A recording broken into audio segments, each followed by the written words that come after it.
Chapter 19. After Garrett started laying the tile in the bathroom, Aspen reapplied her makeup and headed out. When she'd returned home from her coffee with Brent, she'd only wanted to light a fire in her fireplace, turn on an old movie, and escape for a few hours. The state of her living room had destroyed that notion, which was why she'd been so upset.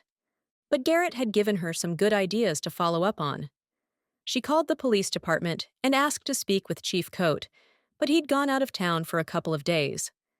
Frustrated, she left her name and asked that he call her when he returned. With Brent Salcido's words fresh in her mind, she decided to see if she could track down some of her parents' old friends. If what he said was true, if there was any way her father had hurt her mother. It couldn't be true. It couldn't. But people changed. And sometimes, otherwise, good people could behave very badly. How had Garrett put it? Everybody had triggers that made them crazy. Maybe Mom had pulled one of Dad's. Maybe he had hurt her. Aspen couldn't imagine. But she knew Dad hadn't become a believer until after she was born. How could she know what he'd been like before he'd surrendered to Christ? His last words echoed in her mind. I didn't do right by her. Do what I never had the courage to do. What had he done? What had he not done? Aspen's fears dishonored the man who'd raised her so well, who'd loved her so well. If there was any chance her father had killed her mother, then Aspen didn't want to know. But Dad had asked her to come here, to uncover the truth. How could she disregard his last wishes? She parked in front of the library for the second time that day. Though it was an older building, the inside was new and modern, brightly lit, and surprisingly large for such a small town. She approached the circulation desk and spoke to a young woman with dark brown hair pulled back in a tight bun.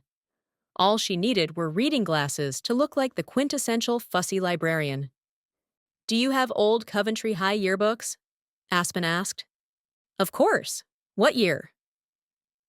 Aspen gave the woman her parents' year of graduation, and they headed to a section in the back, where she saw a number of books about the history of Coventry and the surrounding area. The librarian found the year Aspen had asked for. Aspen took the book, asking, Any chance you have Plymouth State yearbooks as well? The librarian's lips shifted to one side. That's a good question. Let me find out. After she walked away, Aspen slid into a chair at a table far from the other patrons and opened the thin yearbook. First, she found the senior portraits. She gazed at the one of her mother, which looked so much like the image Aspen saw in the mirror every day. Jane was younger here than she'd been in the framed wedding picture Aspen had kept at her bedside all her life. Aspen snapped a picture with her phone, then found her dad's portrait. Aspen's mother was a stranger to her, but her father. She traced the lines of his face, that strong jaw. He was handsome, no doubt. In his eyes was the man she'd known. Even in the photo, she saw his serious nature. But he was also good and kind. He wasn't much of a jokester, but he knew how to laugh. This photo showed none of the smile lines that would someday grace his face. It showed none of the grief the ensuing years would bring. She snapped a picture, wishing she had an original. Maybe her grandparents did. Turning the pages slowly, she peered at every image for more glimpses of her parents. Dad had not only served as student body president, but he'd also played football and baseball. She saw him in multiple photos, most of them posed. There was one snapshot. He was in a crowd in what looked like a cafeteria. He wasn't the subject of the photo, just happened to be caught in the background. He was smiling at Jane Kincaid. Her mother wasn't facing the camera either. She was seated at another table, looking off camera. Her father would have had a side view of her. Jane seemed to have no idea Dad was looking her way. Aspen studied the two faces. Dad's focus on Jane. Jane's focus elsewhere. But Brent had said Aspen's mother had a thing for him, not the other way around. So maybe Jane did know he was looking. Maybe she was pretending not to care. Or maybe Aspen was reading way too much into a random snapshot. She turned the page. Though Dad was pictured in more of the organized pictures, Mom was pictured in more of the snapshots. In fact, Aspen counted no fewer than 10 pictures of Jane in the thin yearbook. She was involved in 0 clubs, but she seemed to know everybody. Considering she'd only gone to the school for 1 year, that was impressive. In more than one place, her mother was pictured with the same blonde woman. Since the snapshots were not captioned with names, she searched the senior portraits to see if she could find the girl. And there she was, Deborah Davis. Aspen was just about to message Garrett. He'd probably get it, since he was connected to her Wi-Fi at the house, when a woman tapped Aspen on the shoulder. She turned to find a much older version of that face smiling down at her. "Lana said you were looking for—" Her voice trailed, and she bent nearer to the yearbook. "What a funny coincidence. That's me." "You're Deborah Davis?" The woman straightened and gave Aspen her full attention. Then she blinked. "Oh my gosh! You look just like your mother." "She was your friend," Aspen guessed. Deborah Davis held a pile of books in her arms. "She was my very best friend." Aspen said, "Will you sit with me for a moment?" Deborah set the books. Oh, they were yearbooks from Plymouth State, on the table and slid into a chair. She could hardly keep her eyes off Aspen's face. "It's like seeing into the past." She reached out as if she might touch Aspen's cheek, then dropped her hand. "I'm sorry." Tears filled the older woman's eyes, and she shook her head. "Forgive me." She swiped them away with the back of her hand. "I'm a little off today. I just went with my husband to the doctor, and I'm still reeling from—" "Everything okay?" "It's his heart, but they say we can manage it with medication." "Still scary, though." Deborah sat back and took a deep breath. "Listen to me telling you our secrets, as if you were your mother. Seeing you has definitely thrown me." "Did you know I was in town?" "Of course. Everybody knows you're in town." She patted Aspen's hand. "And here you are, looking at old photos of your mom. Is that why you wanted those?" She gestured to the college yearbooks. "Lana told me what year you wanted for Coventry High, so I guessed you'd want the next few for Plymouth." "You guessed right, but honestly, Miss Davis—" "Foley now, Mrs., but you can call me Deborah." "Deborah, I was trying to find old friends of my mother. I've heard so many—" She grasped for a word and settled on unpleasant things about her. "I wanted to find somebody who knew her as a friend. I mean, I know she did a terrible thing, but—" Aspen wasn't sure how to finish the sentence. She wasn't sure how to ask the woman what she wanted to know. Your mother wasn't always who she became at the end. In high school, she was perfectly normal, perfectly sane. She was vivacious. She had a big personality. She wasn't in school 2 days before everybody knew who she was. She was pretty, like you." Deborah studied Aspen a moment, then said, "Honestly, you're prettier than she was. I mean, you look like her, but her nose was a little longer, her face a little rounder. You have all her best qualities, and your father's too." "That's very kind." Deborah brushed off the words. "Even though your mother wasn't drop-dead gorgeous, she was incredibly attractive, in that she attracted everybody.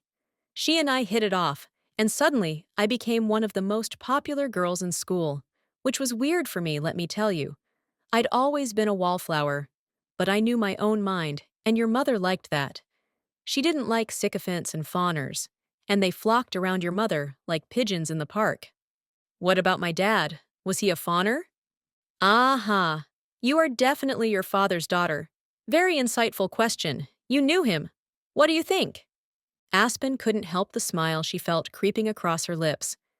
This woman might be a librarian, but she had the temperament of a first-grade teacher.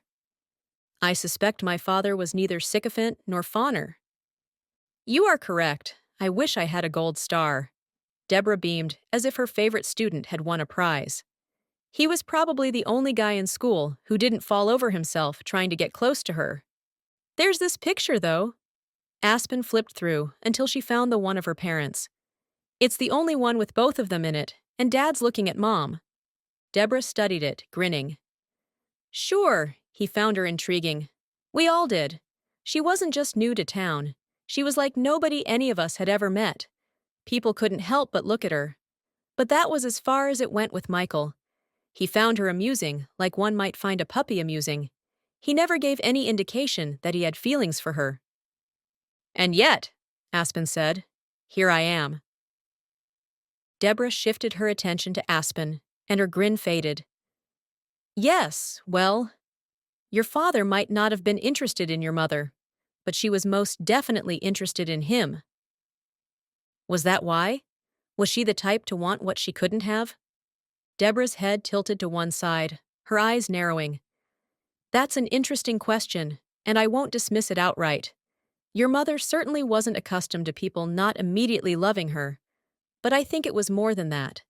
I think your father had something she knew she needed. Stability.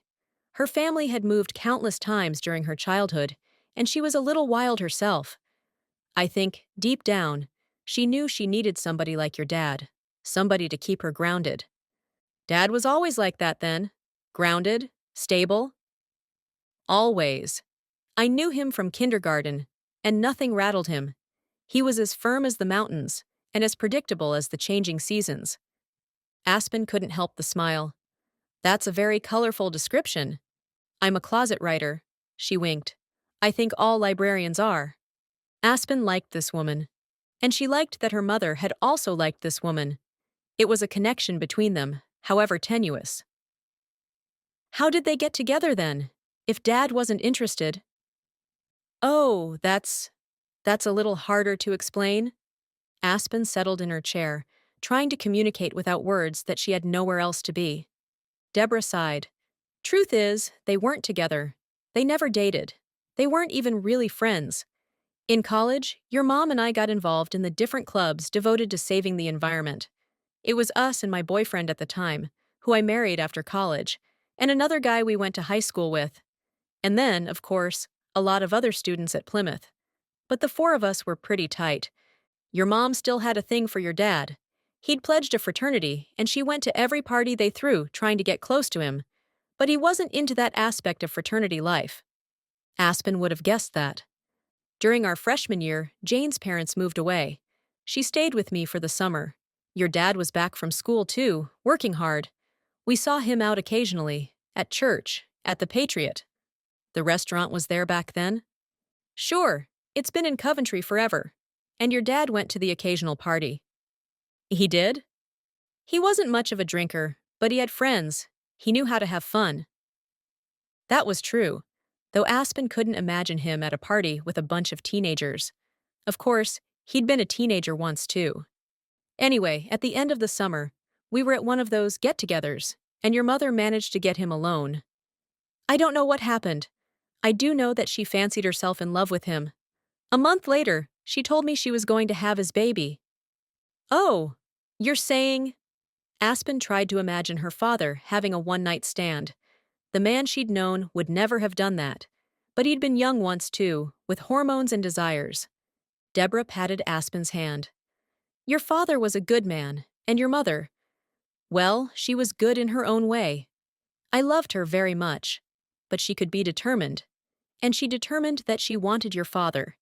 And when she wanted something, no power in the world could stop her, not even your dad. So Aspen's mother had seduced her father? Lovely. And then another thought occurred to Aspen. Did Mom get pregnant with me on purpose? Was she trying to trap him? Deborah lifted her shoulders and let them drop. I never asked. Which meant that the thought had occurred to Deborah too. The more Aspen learned about her parents and their past, the more she wished she'd never come to Coventry. Deborah took her hand and held on tight. Your mother was a complicated person. By then, we were starting to see signs of her mental illness. Getting pregnant with you wasn't rational. Marrying your father when the two of them had nothing in common. I mean nothing. That wasn't rational. Dad married her, though. And Aspen's father was rational. In a moment of weakness, he'd slept with Jane. But to marry her, after she'd seduced him and possibly gotten pregnant on purpose, that didn't make sense. For you, dear, Deborah said, your father married your mother because he knew that, if he didn't, he'd have fewer rights as a father. He admitted as much to my husband once, that he'd put up with Jane forever to protect you. Put up with her. He didn't love her at all? I think he did. He tried to, anyway. Once they were married, he did everything in his power to make her happy. He quit school to take care of you. He bought Jane everything she needed. He was a good, good man, and he tried his best. But to tame Jane was to tame a tornado. Aspen gazed at the college yearbooks. She couldn't imagine learning anything in those that would rival what Deborah had told her.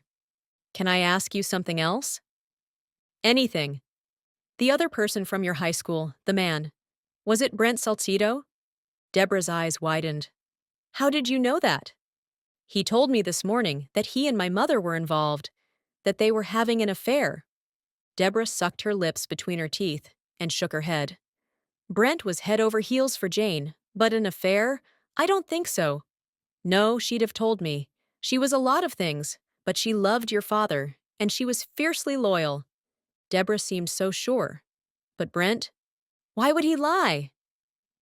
I think that most of what happened between them was in his imagination. She was kind to him, but she was kind to everyone when she was in her right mind. They spent a lot of time together. I think what he saw as romance, she saw as friendship. I doubt it helped that my boyfriend and I were paired off, so when the four of us were together, she shrugged. But Jane didn't see it that way.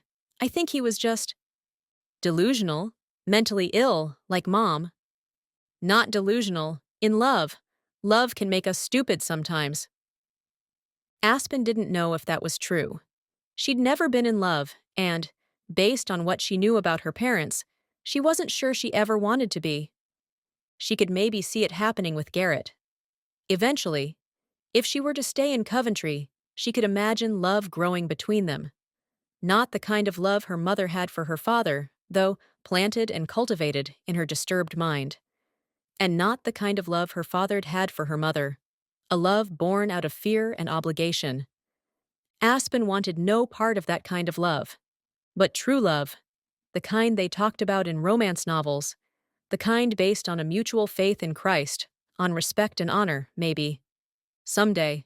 Considering everything she'd learned, the last thing she wanted was to stay in this town, where everybody judged her by her mother's reputation. As much as Aspen liked Garrett, she needed to step away from him. How are the table and chairs working out? Dean said they were stable, but when I saw how beat up they were— I'm sorry, what? Garrett did give them to you, didn't he? The table and chairs? Dean's been planning to strip them for years, but he'll never get around to it. Wait, you're Garrett's aunt? I'm sorry. How rude of me. I should have told you.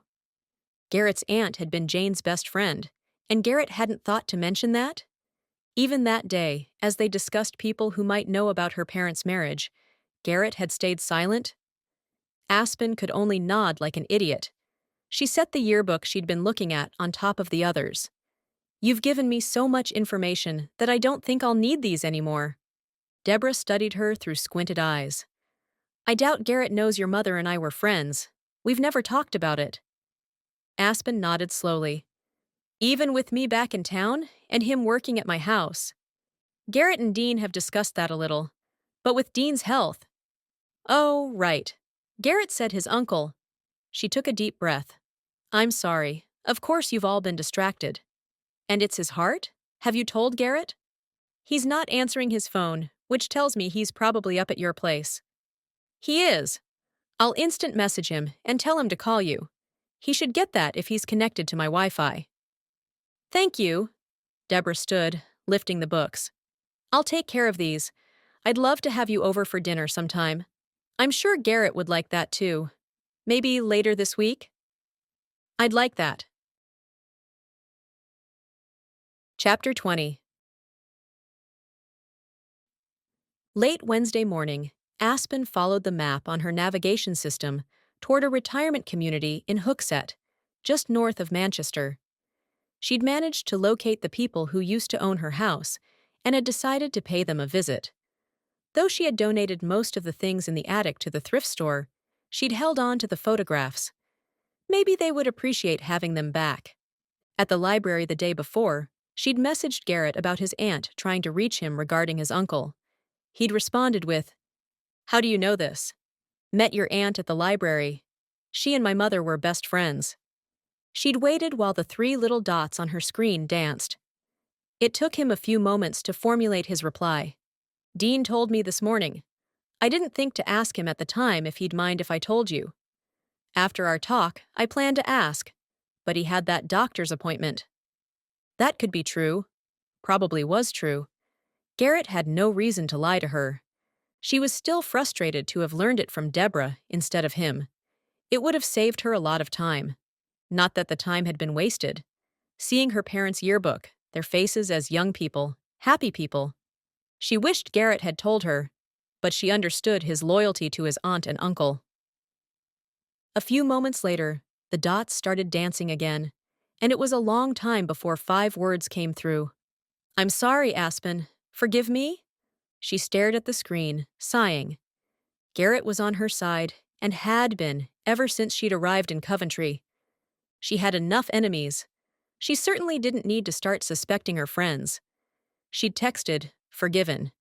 They hadn't talked the night before. He'd gone to see Dean and Deborah before she returned home.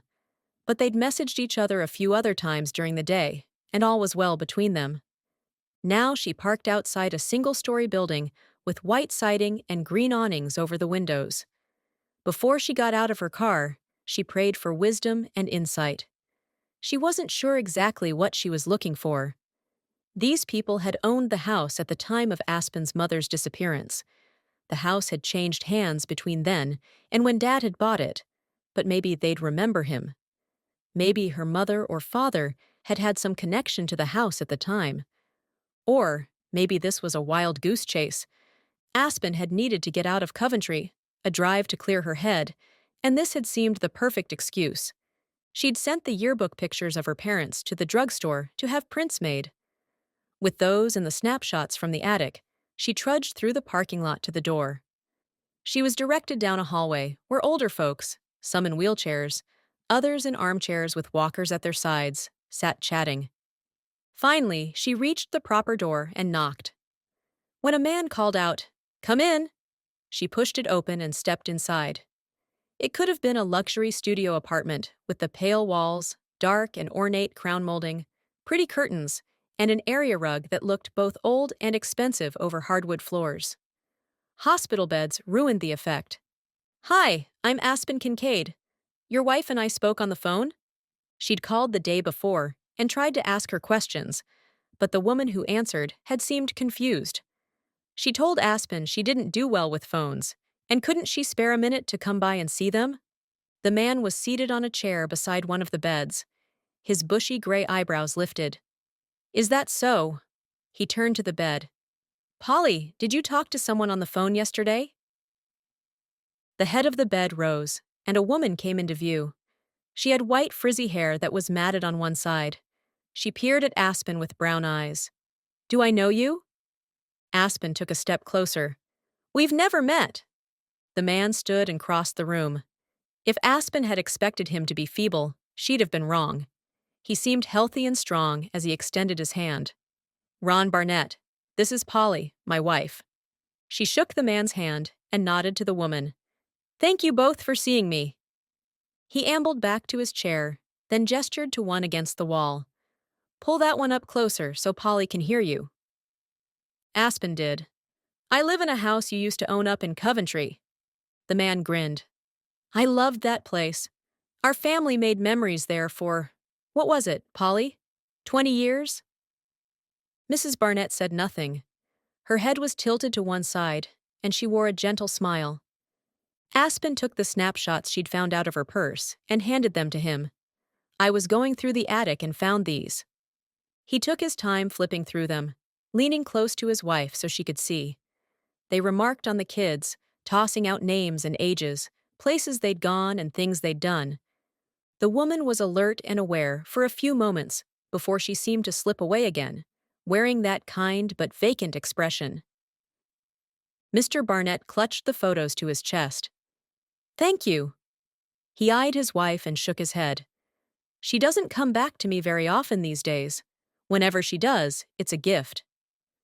Aspen felt her eyes tingling. This was what marriage should look like. This was the for better or for worse kind of marriage she wanted. This man, who seemed perfectly capable of taking care of himself, was here because his wife needed him, and he wanted to be at her side. Simple as that. Would her father have loved her mother this way, if things had been different? Could her mother have loved him back? Mr. Barnett set the photos on the other bed. Was that why you came, to give us those photos? Or was there something else? I was wondering if you remembered either of these people. She took out the pictures she'd had made and handed them over. He peered at her father's first. Who are they? My parents. That's Michael Kincaid. He studied the image a long time. He doesn't look familiar. He looked up. Should he? He lived in Coventry when you did. It was a vacation home for us. We didn't know many of the locals. After handing the photograph to the woman, she gave no reaction to it. He focused on the photo of her mother. This time, Aspen caught a flicker of recognition. It was a long moment before he spoke. This is the woman who... He looked up, held Aspen's gaze a long time. This is your mother? She nodded.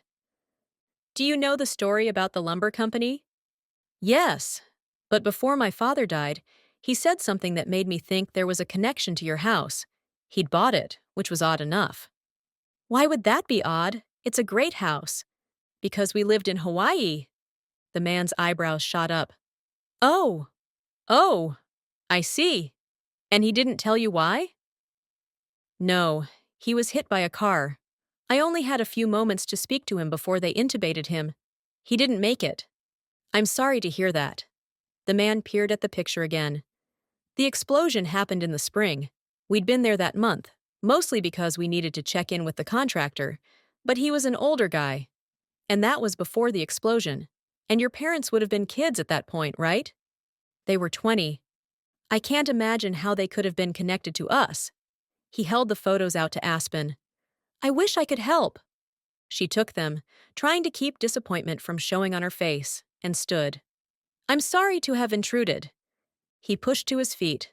We love having company. You know it's bad when you eagerly anticipate a visit to the proctologist. He laughed at that, shooting a look at his wife. She still wore that mild, empty expression. Despite Aspen's chuckle, the man deflated a little. Anyway, it was no bother. I hope you find what you're looking for. Aspen made her way past the people in the hallway and out into the cold morning air. There had to be some reason why Dad had bought that house, but Aspen was beginning to think she'd never figure out what it was. Chapter 21. Aspen wasn't ready to go back to Coventry. After she left the retirement home, she drove south to Manchester, ate a crisp salad with grilled chicken at a restaurant where not a soul stared at her, and then continued to a place Garrett had told her about, armed with all the information she needed for the countertop. She walked rows and rows of granite slabs leaning against what must have been incredibly sturdy racks. She recalled Garrett's design for her kitchen, a design she'd instantly loved, and looked for a slab that matched it.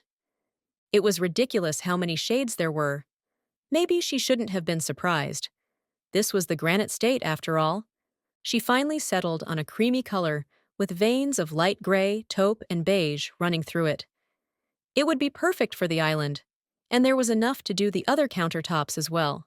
She gave the clerk the specifications Garrett had printed for her, adding his phone number to the top of the paper. If you have any questions, call him. He's in charge. You got it, the guy said. She handed over her credit card, trying not to wince at the price. She'd get it back when she sold. She had a lot of problems in her life at that moment, but fortunately, money wasn't one of them. That chore done, she headed for the mall, where she purchased a new laptop to replace the one that had been stolen. Then she headed for a department store and found a pair of flannel pajamas, some wool socks, and a knit cap, along with a few sweaters and turtlenecks. She threw in a pair of long underwear, just to be on the safe side. One way or another, she was going to find a way to stay warm. Her furnace was doing a better job, but it still couldn't seem to raise the temperature in her upstairs to more than 69 degrees, which was about 5 degrees colder than she wanted it. With that in mind, she picked out a down comforter along with a microfiber duvet cover that looked cozy and warm. With plastic bags hanging from her wrists, she headed for the door and stepped outside, shocked to see the sun already falling low in the sky. It wasn't even 4 o'clock. She wished she'd remembered how early it set. It would be dark by the time she got home. Would Garrett still be there? She hoped so. She needed somebody to talk to. Not just somebody, though. She needed Garrett. She missed him. Despite what she'd told herself the day before about not getting involved with him, she longed for him, her protective polar bear. He was a good listener who asked insightful questions and helped her think. He was also fun to be with, kind and gentle, and, despite the thing with his aunt and uncle, trustworthy. She liked him more than she should, considering she was leaving as soon as she figured out what happened to her mother, or gave up trying. She made the 2-hour drive back to Coventry. It was fully dark by the time she turned off the highway onto Rattlesnake Road. She'd driven home with Garrett after the burglary, but this was the first time she'd made this drive at night by herself. Once she passed the condominium complex, it was dark. Not just nighttime dark, but zero lights anywhere dark. It reminded her of the highway that ran across the center of the Big Island, where the only light came from the billions of stars overhead. Only here, the tall pines on either side of the road seemed to bend over her, blocking her view of the sky. The road twisted up the mountain. Though it hadn't snowed in days, she feared icy spots now that the temperature had dropped so low. She was going slowly, much slower than the posted speed limit of 45. Not that anybody would complain. She was all alone. And then headlights appeared in her rearview mirror. The vehicle came up behind her, fast. Much faster than could be safe with all the hairpin turns.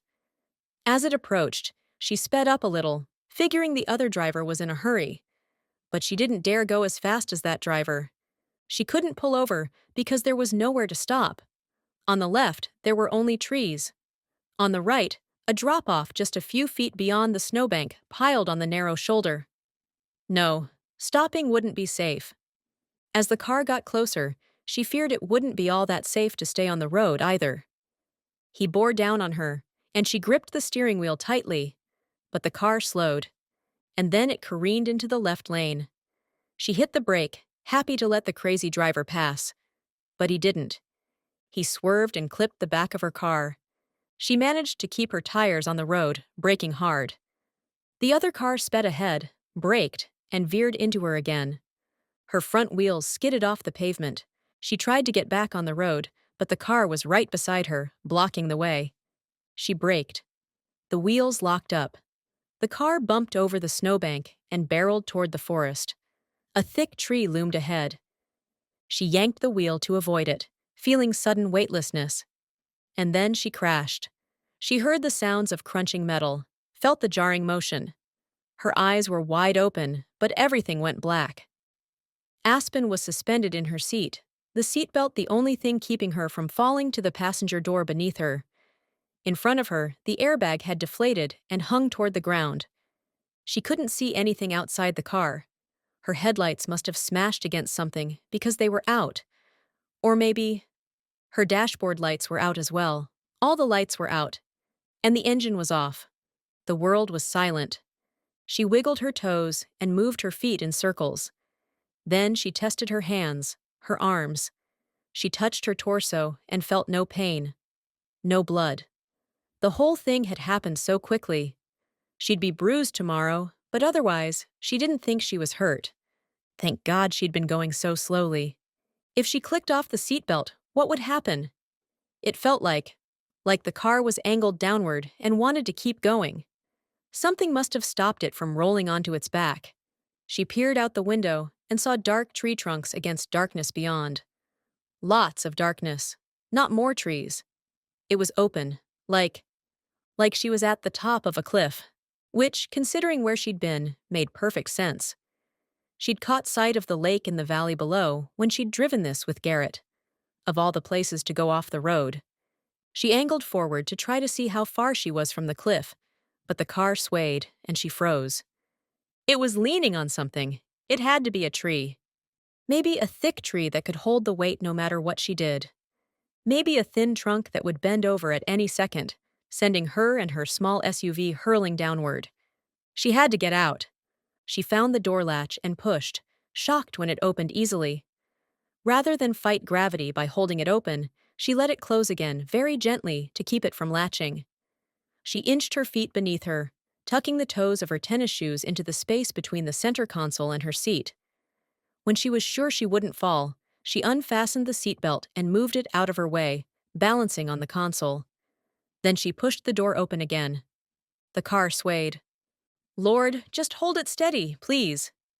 She couldn't prop the door up while she climbed, so she wriggled into the gap between the door and the car. Its weight rested against her back and scraped as she pushed through. She ignored the pain.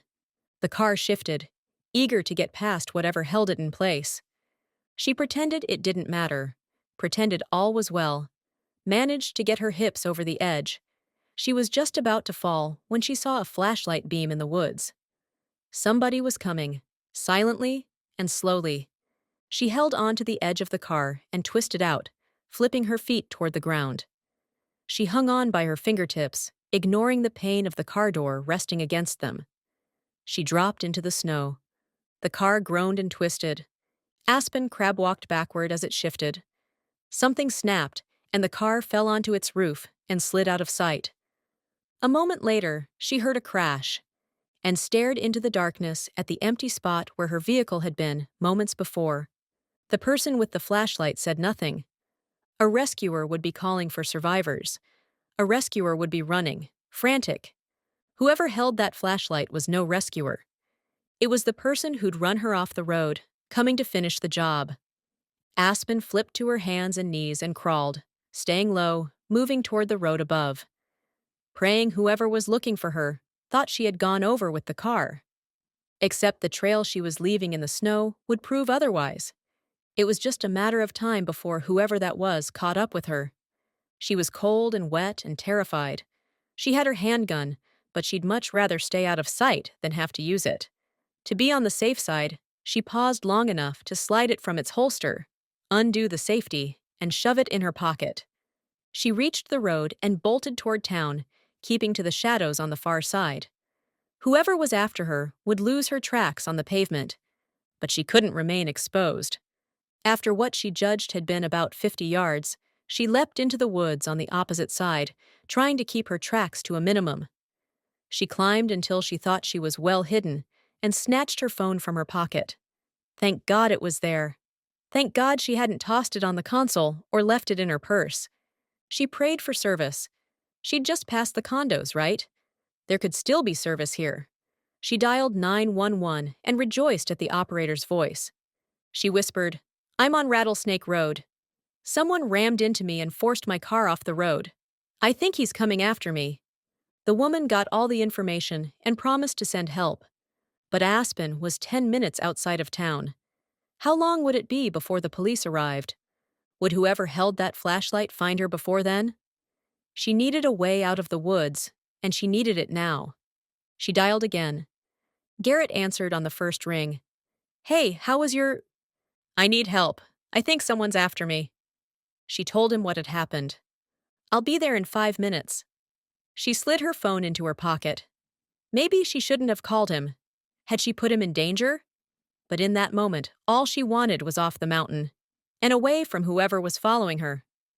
She kept low and silent and waited a few yards from the road. Long minutes passed before the sound of an engine reached her. Headlights approached, the vehicle going very slowly. That had to be Garrett.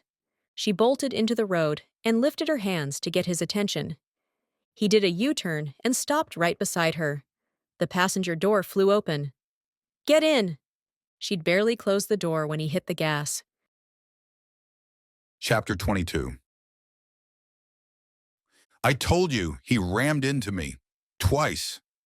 Detective Pollard nodded at Aspen the way people do when they think you're insane but don't want to say so. Garrett could feel fury dripping off her body like the snow from her parka. They'd been at the police station for at least an hour. Aspen had told a uniformed officer her story no fewer than 3 times before this detective, a 50-something man with a full head of curly black hair, brought them into a small conference room. The door was closed, but through the window in the door, Garrett could see a handful of officers going about their evening business. "How long had he been following you?" Pollard asked. "He hadn't been. He came flying up behind me. And then he just rammed you?" "I thought he was trying to pass me, but then his car hit mine." "Why didn't you just pull over?" "Where? There's no shoulder. It's not like—" "There's a shoulder on Rattlesnake." The man said the words as if Aspen were crazy or lying. "Not past the condos." Garrett had been trying to stay out of it. He had nothing to offer but moral support, but Pollard was seriously getting on his nerves. The road's barely wide enough for two cars, and with the snowbank, as if Aspen weren't there, Pollard responded to Garrett with, "She could have pulled over onto the dirt, though." Garrett forced his tone to stay even. "It's not dirt, it's snow, and she's not a local. She doesn't know how to drive in the—" All right, all right." He waved off Garrett's words and focused on Aspen. "Look, I'm not saying nobody hit you, but how can you be sure it wasn't an accident?" "Twice, detective. He hit me twice. Even still, it could have been an accident, and it sounds like he came to help you, but you took off." "It didn't feel like he was coming to help me." The detective's gaze flicked to Garrett with a definite, "Can you believe this woman?" "Look, what would that feel like exactly?" She took a steadying breath, and when she spoke, it was with slow, even words. "He never called out to me. He never said anything." "What should he have said?" "I don't know," she snapped. "How about, 'Hey, you okay?' Or, 'Don't worry, help is on the way.' He also wasn't running. Wouldn't you run, detective? If you saw a car go off the road, saw a car about to go over a cliff, wouldn't you pick up the pace a little?" The man made a note on a little notepad. A thought occurred to Garrett. "Did anybody call it in?" The detective glanced up from his paper. "Only Miss Kincaid." "Don't you suppose someone who was there to help would have called 911? "Assuming there was someone, service is spotty?" "Are you calling her a liar?" Garrett asked. "Not a liar." He stretched his lips into what he must have thought passed for a smile. "Just confused." "Confused? Oh, I am not my mother." Aspen's words were spoken slowly and deliberately. "Just calm down, ma'am." Before Aspen could spout a scathing reply, not that the detective didn't deserve it, Garrett said, "Someone ran her off the road. It's been over an hour. Why hasn't anyone called it in?" Pollard gave Garrett an indulgent smile that made his fist clench. "We'll look into it." He turned back Aspen. "So you say he rammed into you?" Garrett growled under his breath. If this guy hadn't been a cop, he'd have punched him already. "And then what happened?" "And then my car hit the snow and—" "I thought you said you drove an SUV." Aspen ground her teeth so loudly that Garrett winced at the sound. She took a breath and started again. "And then my small SUV hit the snowbank and went over. I remember seeing a tree and swerved to avoid it. The car must have gone up an incline because it flipped onto its side." "How fast were you going?" "Not very, but I didn't check the speedometer. I was too focused on the guy trying to kill me." "People get into accidents all the time, ma'am.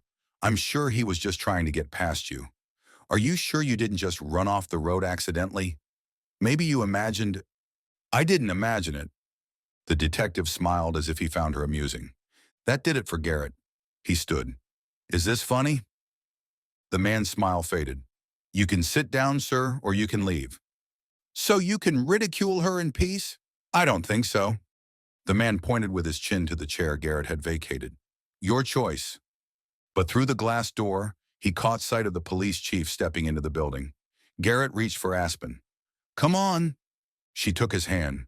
Hers was still freezing, no doubt a result of scrambling through the woods with no gloves on, and the chilly treatment she'd gotten from this incompetent jerk. Pollard said, "If you want to give your statement, sit down."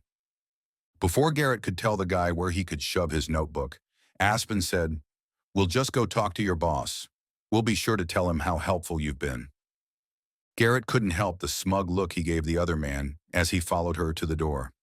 He hoped it was justified and the chief would take her seriously. She'd already spotted Coat and beeline past the officers and desks to where he stood on the far side of the room. "Can we talk to you, please?" "Sure. Sorry I didn't get back to you. I was driving into town when I heard what happened. Coat led them into a glass-fronted office. His, according to the nameplate on the desk. The chief directed them to 2 chairs and closed the door. FYI, Garrett said, Pollard's a piece of crap. Coat sat on the far side of the desk without comment about his detective. He spoke to Aspen. How you holding up? I'll be all right. You gave your statement already? For as much good as it'll do. Your detective seems to have gotten me confused with my mother. He thinks I'm either lying or insane. Coates squinted the tiniest bit as he glanced beyond them and through the window into the larger room. He masked the expression quickly. I'll take care of it. Tell me what happened. Once more, Aspen related the events from the time she spotted the headlights in her rearview mirror to when Garrett picked her up. Coat took no notes, just listened, nodding along. When she was finished, he turned to Garrett. Did you see anybody? Just Aspen. Any cars? No, but I was only there for a minute. You were home when she called? On my way there, which is how I got to her so quickly. Where'd you been? It was a strange question, considering Garrett had nothing to do with anything. Rather than question the chief, he simply answered. After I left Aspen's, I'm her general contractor, I drove to my aunt and uncle's house. How long were you there? They weren't home. Now Coates' eyebrows lifted. For the first time, he made a note on a pad on his desk. Did you call them? Garrett shifted, suddenly nervous as if he'd done something wrong. Why does it matter? Just trying to get a sense of the timeline here. The answer didn't make sense, but Coat didn't explain further. A beat of silence passed before Garrett said, I called, but they didn't answer. Another note on the pad. And after you picked Aspen up, you came straight here? Garrett was about to answer, but Coates' phone rang. He grabbed it, spoke a moment, then set it down. To Aspen, he said, Your car's being pulled out. They'll tow it to Larry's. Where's that? Garrett said. I know it. It's in town. Is it? She'd held up well so far, but now her voice cracked. Do you know what kind of shape it's in? Pretty banged up, Coates said. You're very lucky you got out before it went over the edge. Fortunately, it didn't go all the way down, so we were able to pull it up. There are other places up there where the drop-off's much deeper. Your car only fell about 20 feet before it landed head first. 20 feet? Garrett hated to think what sort of shape Aspen would have been in after that, assuming she even survived. He slid closer and wrapped his arm around her shoulders. Thank God she'd gotten out. The very thought of what could have happened if she hadn't, or if that person had found her. He couldn't stand the thought of someone hurting Aspen. Somehow, in the space of a week, she had become immensely important to him. He could see himself falling for her. Maybe he was already halfway there. But somebody had run her off the road. And in that spot, on the edge of the mountain, right by that steep drop-off, if she'd been going the speed limit, if she hadn't been able to stop, he had no doubt the person who hit her had planned for her to careen over the edge. Someone had tried to kill her. What did you guys find? Garrett asked. Evidence of other cars? Anybody else there? There are other prints. Somebody was tromping around in the woods. The only question is why? Were they there to help or harm? Aspen explained again why she'd believed the second, and Coat listened carefully, nodding as if he agreed. When she was finished, he said, Definitely suspicious, and nobody's called it in either.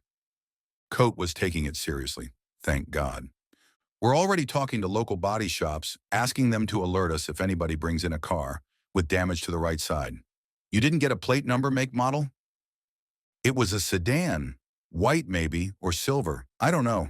It was so dark. He made a note of that. And you didn't see the driver?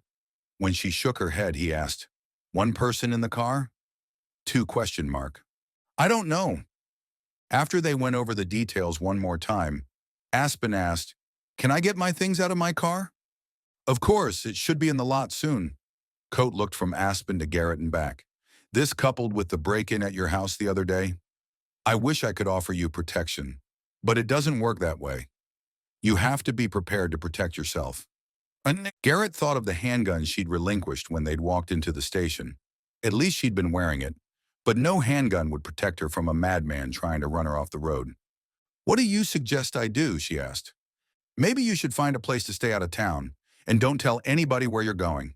And maybe, again, His gaze flicked to Garrett. Don't stay alone. He would stay with her. If that was what it took to keep her safe, he'd do it. But with the attraction he felt, and considering their kiss the other night, would that be wise? Did he care? Do you mind if I ask? Coat rested his arms on the desk and leaned toward her. Why are you in Coventry, Miss Kincaid? My father bought that house. It's mine. She spoke the words as if she felt she had to defend herself. Coat's expression was patient, but he said nothing. She sat up straighter. I want to find out what happened to my mother. Ah, he leaned back. You and a whole lot of other people. What makes you think you can solve that mystery? I don't know that I can, but I have to try. For my father's sake. He asked me to. He did? He asked you to do that? He said to do right by her. How can I do that if I don't find her? Coat regarded her for a long moment. Garrett had the sense that there was something he was holding back, something he wanted to say, but he opened his desk drawer and fished around. I already have your number. He pulled out a business card and handed it across the desk. Now you have mine. If you have an emergency, call 911 first, then call me. Garrett stood and waited until Aspen did the same. Pollard won't be running the investigation, Garrett clarified. He works for me, Coates said. I'll take care of what happened earlier. That wasn't exactly an answer, but Garrett knew when he'd pushed his luck far enough. The chief walked them to the door. Rest assured, I'm taking this seriously. Where will you stay tonight? She pressed her lips together and shrugged. Let me know where you land. Not back at your house. Until we figure out what's going on, you're not safe there. Understood? Maybe they have a room at the hotel, she said. Coates' frown reflected Garrett's feelings about that. The hotel would be the most obvious place to look for her. No, she wouldn't be staying there. I'll find her a place. Garrett turned to Aspen. Someplace nobody will think to look for you. Someplace you'll be safe. They left the police station, and Garrett drove Aspen to her house. Based on the way she hurried to her front door, her gaze darting all around, he guessed she was as nervous to be there as he was. After he made sure nobody was there, she packed a bag quickly. 5 minutes after they arrived, they drove away. Nothing had happened. Nobody had been there. Still, Garrett wondered how many minutes he'd shaved off his lifespan with the worry and stress of those moments. Not that he minded, whatever it took to keep Aspen safe. 25 minutes later, he pulled into the lot at Larry's Auto Body. He and Aspen climbed from the car when the flatbed turned in just a few moments later. It drove under the lights in the parking lot, and he got his first look at Aspen's SUV and swallowed hard. Beside him, Aspen gasped. The front end was smashed to pieces. The hood was bent. The windshield shattered. Garrett urged Aspen close by his side to remind himself that she was all right. She must have gotten out before most of that damage had happened. But the impact of what might have been... She turned to him, and he wrapped her in his arms. He didn't know what to say. His emotions rose so fast, so powerfully, he was afraid to speak, afraid they'd leak out. Fury and rage at whoever had done that. Terror, thinking of what could have happened, thinking of how he'd almost lost her. This woman he hadn't known 2 weeks before suddenly meant everything, and someone had tried to take her away from him. Someone had tried to kill her. She sobbed against his chest and tears stung his own eyes. He would do anything in his power to keep her safe. But what could he do? Who would do this? This was his town. These were his people. Surely none of them would have attempted murder. But if not a local, then who? Who would want her dead? And why? Aspen sniffed and leaned back. It all just hit me. Me too. He didn't let her go, just gazed down at her. I'm going to keep you safe, I promise. We'll find a place for you. I feel like I should tell you I can take care of myself. I'm not some damsel in distress. Of course you're not. He looked at the place where the flatbed had disappeared around the corner of the building. If you were, he'd have gotten to you. But that doesn't mean you don't need help. There's nothing wrong with asking for help. Good, because I wasn't about to refuse it. He loved that humility, that authenticity. He realized there were a whole lot of things he loved about Aspen Kincaid. We should probably... She stepped out of his arms and turned, seeming to steel herself for the job. Though the car was out of sight, The sounds of the chains that had held her car in place being tossed aside reached them. Metal scraped against metal, the low hum of an engine roaring to life. He took her hand. "Come on, let's see if anything's salvageable." Together, they rounded the building and stopped beside the wreckage. Larry caught sight of them and yanked off his gloves as he walked their way. "Garrett, this isn't your car, is it?" "It's mine," Aspen said. Larry shifted to her. He was heavy-set, in his 30s, with longish, mousy brown hair and greasy fingernails. He looked her up and down, not in a lascivious way, but with surprise. "Did you push it over yourself? You've got nary a scratch." Larry was the type of guy to use the word nary. "I managed to get out before it went over." Larry nodded like he was impressed. "God had his eye on you, my friend." "I have no doubt that's true." He turned to the wrecked car. "Haven't gone through it yet. Coach said you can take anything you can find. Just don't touch the outside." Aspen didn't move toward the vehicle, though. She seemed frozen in place. "I can do it if you want." At her nod, Garrett walked toward the mangled metal, sucking in a deep breath as he did. It was all too much to consider, and he certainly didn't want to start considering it at that moment. With Larry's help, he got a rear door open and crawled inside. Her purse was there, zipped up tight, thank heavens, so her things weren't all over the place. He grabbed it and crawled back out. When he handed it to her, he said, "This is all that's in there. The rest is in the back." Of course it was. He anticipated trouble with the hatch, but aside from a few scrapes, it was undamaged. He opened it and slid back the cover used to hide cargo from passers-by. He found a few plastic shopping bags, one from an electronics store. He peeked inside. A new laptop. He hefted the packages and Larry slammed the hatch shut. "It all looks fine, even the laptop." Aspen smiled for the first time since Garrett had picked her up on the mountain road. "Amazing." And Garrett handed Aspen the lighter bags and turned to Larry. "What do you think? Can it be repaired?" The man chuckled. "You're kidding, right?" He had been. There was no salvaging that mess. Garrett focused on Aspen. "Sorry, babe." Babe? Had he just called her babe? But she either didn't hear or didn't mind. "It's not like we've grown attached, the car and me. I only owned it for a week. I'm just thankful it held up." He seconded that. With her purchases in the back of his truck, they said goodbye to Larry and he backed out of the parking spot. But he didn't leave the lot. It was after 8 and he hadn't eaten dinner yet. "How about we pick up a pizza? There's a great place in town." "Okay." Her voice was small, as if she were fighting emotions. Rather than question her, who wouldn't be emotional after the night she'd had? He simply squeezed her hand before fishing his phone from his pocket. "What's your poison?" "I like everything but green peppers and mushrooms." When he ordered a small goat cheese and pear pizza, her eyebrows lifted suspiciously. He winked at her, then added a traditional pie.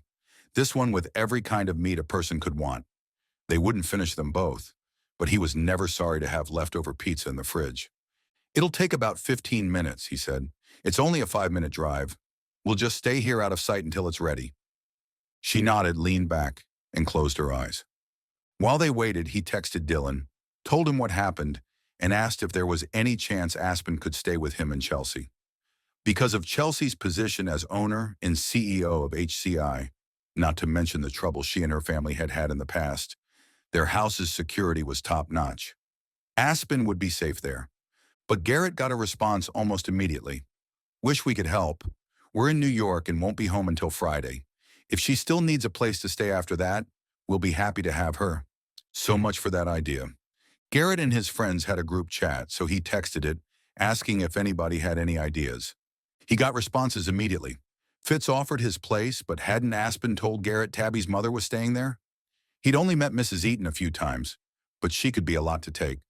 James offered his place, as did Braden. Both of them had new babies at home, though. They were kind to offer, but there had to be a solution that didn't put anybody out. Reed didn't text back. Garrett guessed it was Ella's bedtime, because he had no doubt Reed would offer their place as well. But it was Andrew's response Garrett was hoping for. "I just texted Grace. She'd love to have Aspen stay with her." That was the perfect solution. Grace didn't have a baby at home, or a mother staying with her, or a 5-year-old. She had an extra room, which he knew was furnished, Since she'd fostered a little girl for months, the girl had been returned to her family so the room was available, and Grace lived within spitting distance of Garrett. He could see her front door from his. That would be great, Garrett told his friend. I'll text her myself, work out the details. He did, and a moment later Grace responded. Happy to have her, but I'm in town for an event at the youth center. I'll be home by 10. She can come here for the key if she's in a hurry to get in. Aspen was leaning against the passenger door, eyes closed. Grace said you can stay with her. She lives near me, and Andrew lives across the lot from her. You should be safe there. Aspen's eyes opened. If you think it's all right. Safer than the hotel. I'd have you stay with me, but... He shrugged. She met his gaze and then looked away quickly, though he caught the small smile in the darkness. Maybe that's not such a good idea. He felt a twinge of pleasure to know that, apparently, her mind had gone to the same place his had. Not that either of them would let their bodies follow, but the memory of their kiss suddenly felt like a solid presence between them. He was looking forward to having a second kiss, but definitely not moments before she tucked into his extra bedroom. He wouldn't get any sleep at all.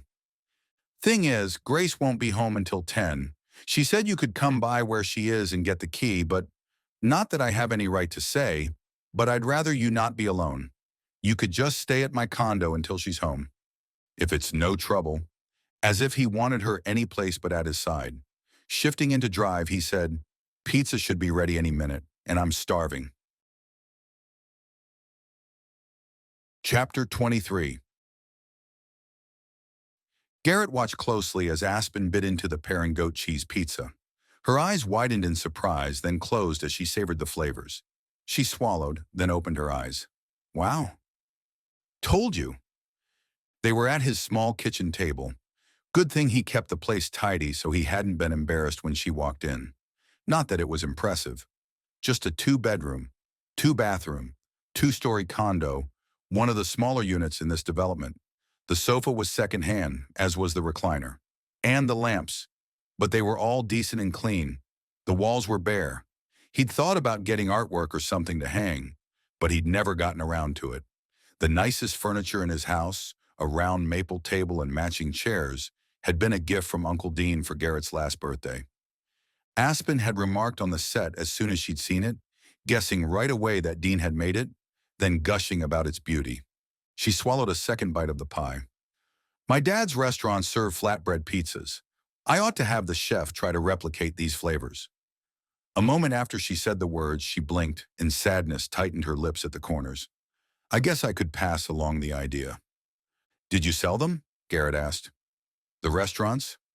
I assume, since you have no plans to go back to Hawaii. Yeah, to one of the managers. He got a loan for some of the cost, and he's paying me back the rest of it monthly until it's paid off. It was kind of you to extend him financing. She shrugged, sipping her soda. When she set the glass down, she said, I wanted them to go to somebody who would love them as much as Dad did.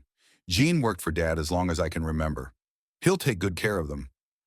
And you didn't want to hold on to them. I mean, they were your father's and your place of work. A lot of people told me I should wait a year after his death before I made any life-altering decisions, and I tried to do that. But being in his kitchens, in the places he'd built and loved, it never felt right without him. It was just too painful. Is that how you feel about Hawaii too? Or are you planning to go back someday? I have friends there, but most of them have married and had families or moved away. I loved growing up in Kona, but this is a huge country. I'd like to see more of it, experience more of it. Maybe I'll go back after college. She didn't seem too keen on the idea, though, which didn't bother him one bit. But you're going to stay in the restaurant business, he said. That's what you want to study, right? She finished off her slice of pizza, then took her time wiping her fingers on her napkin. Finally, she smiled at him. Tell you the truth, I hate it. He snatched a slice of the loaded meat pie, but he set it on his plate without taking a bite. Didn't you tell me you're going to get a degree in hospitality? Maybe I'll like it better if I get some training. Why study it if you don't like it? What else can I do? That's all I've ever done. It's all I know. But that doesn't mean... He sat back. You're starting over in every other aspect of your life. Why not a new career? You have a knack for asking probing questions. So I've been told. Though often the word hadn't been probing, but irritating or nosy. He wasn't nosy, though. He was interested. She didn't have to answer if she didn't want to. What if I'm not good at anything else? She finally said. What if you are? She snatched another slice of pizza. Without looking at him, she said, That's not the plan. He glared at her purse on the counter behind her, knowing the ever-present notebook was inside it somewhere. If only that had been lost in the wreckage. Sometimes plans need to change. She bit into the pizza. What is it with you and plans anyway? Only after she chewed and swallowed and sipped her drink did she meet his eyes. The Bible says that all things should be done in an orderly way. The Bible also says that a man makes his plans, but God directs his steps. Sometimes people's plans need to change. Sometimes we don't know what's best for us. You don't understand. Explain it to me then. Your penchant for list making. Why are you so obsessed? He'd been trying to find a kinder word. I didn't always want to work for my father. Pizza seemingly forgotten, she stared past Garrett for a long moment. Don't get me wrong. I loved him, and I loved being with him. But the work itself, between managing the employees and dealing with the customers, mostly tourists, it was a constant battle. I love working with children. I hate working with adults who act like children. One good thing about my job is that I get to choose the people I interact with on a daily basis. I choose the contractors, and if they do a lousy job, I find better ones. But the clients, he smiled at her. I've had some rough ones, but my current client, I have to say, is my favorite. She looked down, but not before he caught her smile. She separated a bite of pear from her slice and ate it before she spoke again. I hired a lot of the employees myself, and they seemed fine. We're fine, really. But nobody ever comes to an interview and says, by the way, if I get a hangnail, I'll need the day off. That would get old. It's just, I feel like some people figure out what they were born to do. Like you and fixing up houses. You're so good at it. But it's not just that. You love it. It's fulfilling, right? Or am I making assumptions that aren't accurate? Your assumptions are spot on. He loved that Aspen knew him so well. I wasn't born to manage restaurants, she said. I was good at it, but not because it came naturally to me. I learned by watching my father, by doing what he did. He guessed she was going to tell him that lists had helped her become competent at her job. But as she often did, she surprised him. When I was in high school, she said, I wanted to be a teacher. I taught in children's ministry at church for years, and I loved it. He could picture her in front of a classroom of children, telling the story of Jonah and the whale or Moses parting the Red Sea. I bet you were really good. The kids liked me. Dad told me he'd pay for college, but I didn't think we had the money. I realize now that maybe that wasn't the case, but at the time, I thought he'd have to take out a bunch of loans, and I didn't want either one of us to be saddled with debt. So I worked really hard to earn a scholarship. I joined a bunch of clubs. I ran for student body president and won. Good for you. I figured that the more things I was involved in, the better my chances would be for scholarships. So I did all that, and I took all the honors courses, and I volunteered at church. Of course, I still worked for Dad, even though he told me he didn't need me, and I should slow down and concentrate on school. I thought I could handle it. I was halfway through my senior year when it all fell apart. I flunked a math test. I missed a deadline for early admission to college. And I started a fire in the kitchen at the restaurant because I was studying for a test and not paying attention. The chef got it out, no damage done. But that really shook me. I can imagine. The Saturday after that, I was retaking my ACT, hoping to improve my score, and I had a breakdown. A total emotional and mental breakdown. Right there in the classroom in front of the other students. She met his eyes and held the contact, as if trying to communicate some message he didn't understand. It was bad, Garrett. They pulled me out of the test and called an ambulance. I thought I was having a heart attack. A panic attack, I assume. Yeah, but I thought... You can imagine what I thought. When he didn't guess, she explained. I thought I was like my mother. Oh. They wanted to hospitalize me, but my father absolutely refused. I remember being in the ER, listening to him on the other side of the door, arguing that I needed to be at home with him. He took me home and got me in to see a counselor. Once again, I'm impressed by your father. The corner of her mouth ticked up. He was such a good man. The counselor was helpful and told me I had too much going on and that anybody would have cracked under the weight of it. I'm not sure if that's true, but she lifted one shoulder and let it fall. Anyway, she gave me some tips about handling stress. Did you get the scholarship? Did you go to college? He knew she hadn't finished. But maybe. I thought since I couldn't handle the stress of high school, I'd never be able to manage college. But you managed a restaurant? Eventually, and yeah, that's also stressful. Probably more so, especially considering I didn't like the work. But it felt safe. I let my fear direct me. Her lips pressed and lifted in a sort of shrug. Anyway, the counselor got me started making lists and plans. When everything's written down, I don't have to remember it all. Life feels more manageable. That made sense, but there had to be a limit. Sometimes plans change. You can't know what the future holds. That's always been my problem. Once I write it down, it feels like it's permanent. I want it to come true. I feel like if I start changing things, I'll veer off course. Maybe you've set your course in the wrong direction. Ever hear that old adage about the guy who reached the top of the ladder, only to discover he'd leaned it against the wrong wall? He'd hoped to make her smile, but he was disappointed. She settled back against the chair, closing her eyes. You don't understand. I want to, though.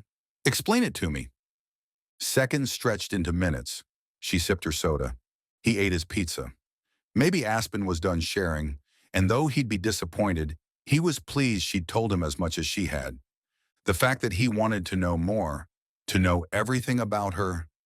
He should change the subject, let her off the hook. And he would, in another minute. He was just about to when she spoke. The course I set isn't for a destination. I don't make the lists in order to climb the ladder of success or achieve my goals. If not to achieve goals, then what is the point? I make my lists and follow my plans because it keeps me sane. She couldn't be serious, but nothing in her countenance told him she was kidding. She didn't even seem to realize that what she'd said didn't make sense. Don't you see?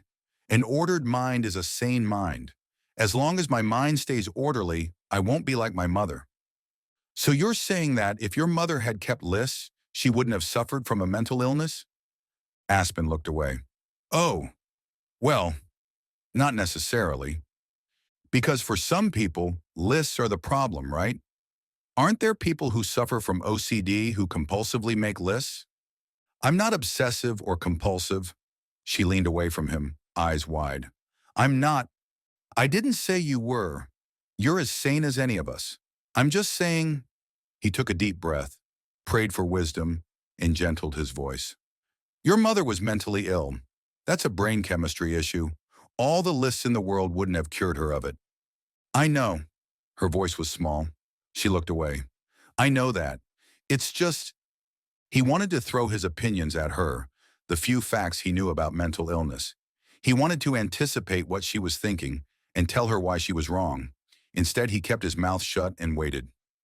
I know lists wouldn't have fixed my mother, and she had plans. To blow up a building, that took planning. It just makes me feel sane. I feel like if I can just follow my path, then I won't go the way she did. He scooted his chair closer and took Aspen's hands in his. You are not your mother any more than I'm my father. In some ways, we take after our parents. Believe me, I don't want to be anything like my dad.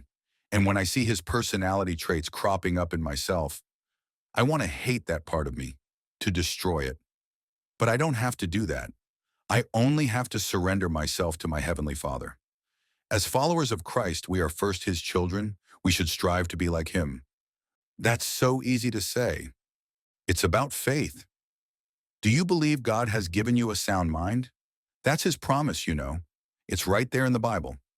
I know that, but I think that your lists aren't keeping you sane. Your God has given you your sanity, your ability to think, your ability to reason. There are Christians who suffer from mental illness. Yes, that's true. He sent up a silent prayer for wisdom. I don't have all the answers, Aspen, but looking at you, he leaned in, gazed into her beautiful eyes. I see a woman with a sound mind, a beautiful heart, and a tender spirit. You are your mother's daughter and your father's daughter, but mostly you're God's daughter. Feeling brave, maybe stupid, he continued. I'm not saying you should stop making lists. I'm saying you should make all the lists you want. But remember that God's plans trump yours. It's humility to yield to him. I see what you're saying, but her face said otherwise. It seems to me. He paused, very aware that he was pushing his luck. But he believed he was seeing something about her that maybe she couldn't see herself. He forged ahead. It seems to me that you've spent a whole lot of your life trying not to be like your mother. You've focused a lot of time on trying to not be something you never were. I wonder how much time you've spent trying to figure out who you really are. Her eyes filled with tears. Great. He'd made her cry. Idiot. He grabbed a clean napkin. I'm sorry. I didn't mean to upset you. Just ignore me. She smiled, though tears trickled from her eyes. She took the napkin he offered to wipe her cheeks. You haven't offended me. I never thought about how much time I've dedicated to making sure I'm not crazy. We're not using that word, remember? Her lips twitched. Right. That's part of what this trip is about for me. I feel like I don't know who I am. Like maybe if I can figure out who my mother was, maybe I can figure out who I am. I'm not saying that your mother had no bearing on who you are, but I suspect you've become who you are not because of her, but despite her. Except for all the energy I've expended trying not to be her. He conceded that with a nod. I don't know what you're hoping to discover here, he said, aside from the facts about who your mother was and what she did, and maybe what became of her, but you don't need to worry about your sanity or your value, and you aren't going to find your answers in your parents' history or in your plans or your lists. You're certainly not going to find them by earning a degree in something you don't want to do. God created you. He's the one who decides who you are. He's the one with the answers. She dabbed at the tears, smiling through them. You're right. I know you're right. In my head anyway. Especially about college. I should figure out what God wants me to do. Maybe going to Florida isn't the best idea. I can't speak for God, but I sure wouldn't mind if you stuck around a little while. He might as well spill it all. Maybe I'm imagining this thing between us. We haven't known each other long, but you're amazing. I've never felt for anybody else what I feel for you. He watched for some reaction. She didn't nod, but she also didn't look away, just gazed at him with those big green eyes. I think there might be something here, with you and me. She blinked, and was there the slightest lifting of her lips? He forged ahead. I'd like you to hang around. Maybe you and I can see. He lifted her hands and kissed her knuckles. Where God takes us, because you weren't on my list either. But if you're part of God's future for me, Aspen, I don't want to miss that. Her eyes widened. Had he gone too far? Too fast? But that slight smile grew. When I was in the woods, when I was convinced somebody was trying to kill me. Her words chased his happy thoughts about the future away. I called 911 because that's what people do. And then I called you. I knew you'd be there, which is to say, you're not imagining this. Squeezing his hand, she leaned closer, so close he could feel her breath on his cheek. I'm right there with you. Her smile slipped as she sat back. There's still the little problem of finding my mother, and the fact that somebody ran me off the road a few hours ago. Cold fear gripped him. He just counseled Aspen to turn her fears and her future over to God. But that was easier to say than do. Nobody's going to hurt you, not if I have anything to say about it. Chapter 24. 30 years ago. 4 days. It would all happen in 4 days, the Thursday night before spring break. The planner's father had been nagging him to transfer to a different college, preferably his alma mater, and the planner had agreed to interview with them on Friday. Since his mother and sisters would be out of town, he and his dad would make a whole weekend out of it. They'd leave for Boston Thursday night. Not until they were out of the state would he tell his father what had happened. At that point, his father would demand he transfer, probably in exchange for establishing the planner's alibi. He'd agree and then back out later, unless he could get the Crusader to transfer with him. One step at a time. They'd already moved the device into his car, so the builder's part was finished. The Crusader's gaze darted around the room as if evaluating threats. I did what you asked. Michael. No names, the planner hissed. Sorry, she said. He likes the place. He calls it our overlook. Isn't that sweet? We've been back there a few times. He'll know where to meet me when I call him. Squelching jealousy, the planner slid his hand over her arm. But you haven't told him anything? Of course not. Of course not. He'd stop us. Okay then. Thursday night, you'll pick me up. I'll park near the new development. We'll go to a payphone, and you'll call him and ask him to meet you at the overlook. He couldn't bring himself to call it there anything. Then you and I will do it. It'll only take a few minutes. You'll drop me at my car, then go up to the overlook and meet him. He should already be there. If we do this right, he'll have left the house right away. Will he have the baby with him? Maybe, depends. Sometimes his parents stay with us, so they might be there to watch her. Good, I hope they are. Then they'll say he wasn't home at the time of the bombing, lend credence to the idea that he could have done it. She nodded along. They'd gone over the plan 100 times already, but her mental state worried him. I can do this by myself, he said. Maybe you should stay home. I have to be there. She spoke with both vehemence and volume. I have to see it happen. I have to. Lower your voice. She leaned in and whispered, We're going to take them down. We're going to protect our home, the earth. We're going to protect the forest that gives us life for ourselves and for our children, for Aspen. He wasn't sure he'd go that far, but he loved the forest too. Mostly, he loved her. He'd do anything for her. The builder pushed back and stood. You don't need me. A glare at their mutual friend prompted a low remark. She's going to blow the whole thing if she doesn't keep quiet. I've got it, the planner said. You and I won't talk again until after. The builder gripped the Crusader's shoulder and squeezed, then walked out. It was just the two of them. He took her hands and leaned close. I'm worried about you. I think maybe it would be best if you stayed. I have to be there. She quit the fidgeting, though it seemed to take great effort. She met his eyes and bent toward him. I'm under control. You don't have to worry about me. That she felt she had to convince him scared him more than anything. She was self-aware enough to know she was spinning out, but he was doing this for her. He wasn't about to rob her of the joy of seeing her dream come true. Meet me Thursday at 9 o'clock. We'll go together from there. We can't take the back way in. The builder had told him the device was stable, but he wasn't about to go bouncing on an old logging road with it in his arms. We'll take the main entrance. Make sure the lot is empty, then set it up where the builder said. The Crusader's eyes sparkled in anticipation. Her complete lack of fear was as admirable as it was terrifying. Did she really understand what they were doing? Of course she did. This whole thing had been her idea. We'll take the logging road when we leave. We should be out of the woods before it goes off.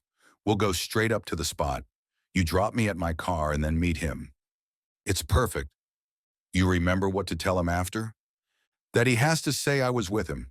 If he doesn't, my partner, she kissed the planner's cheek and giggled, will send the evidence to the police, and he'll be implicated. She seemed to understand. Despite the wild look in her eyes, some combination of glee and excitement, she comprehended the gravity of the situation. He hoped. We won't see each other over spring break. You'll be questioned. When they come to talk to you, you only need to remember one word. Lawyer. Exactly. You have the number I gave you. She nodded. He's good. If your husband won't pay him, I will. There were benefits to having a trust fund. He'll pay. Her confidence in her husband only irritated him, though it was probably merited. Despite everything, it seemed her husband loved her. After she left, the planner finished his beer, tipped the bartender, and made his way out. It was dark by the time he reached his car, so he didn't see the figure leaning against his driver's door until he was almost to it. Hiding his surprise, he stopped and crossed his arms. I think you should call it off, the builder said.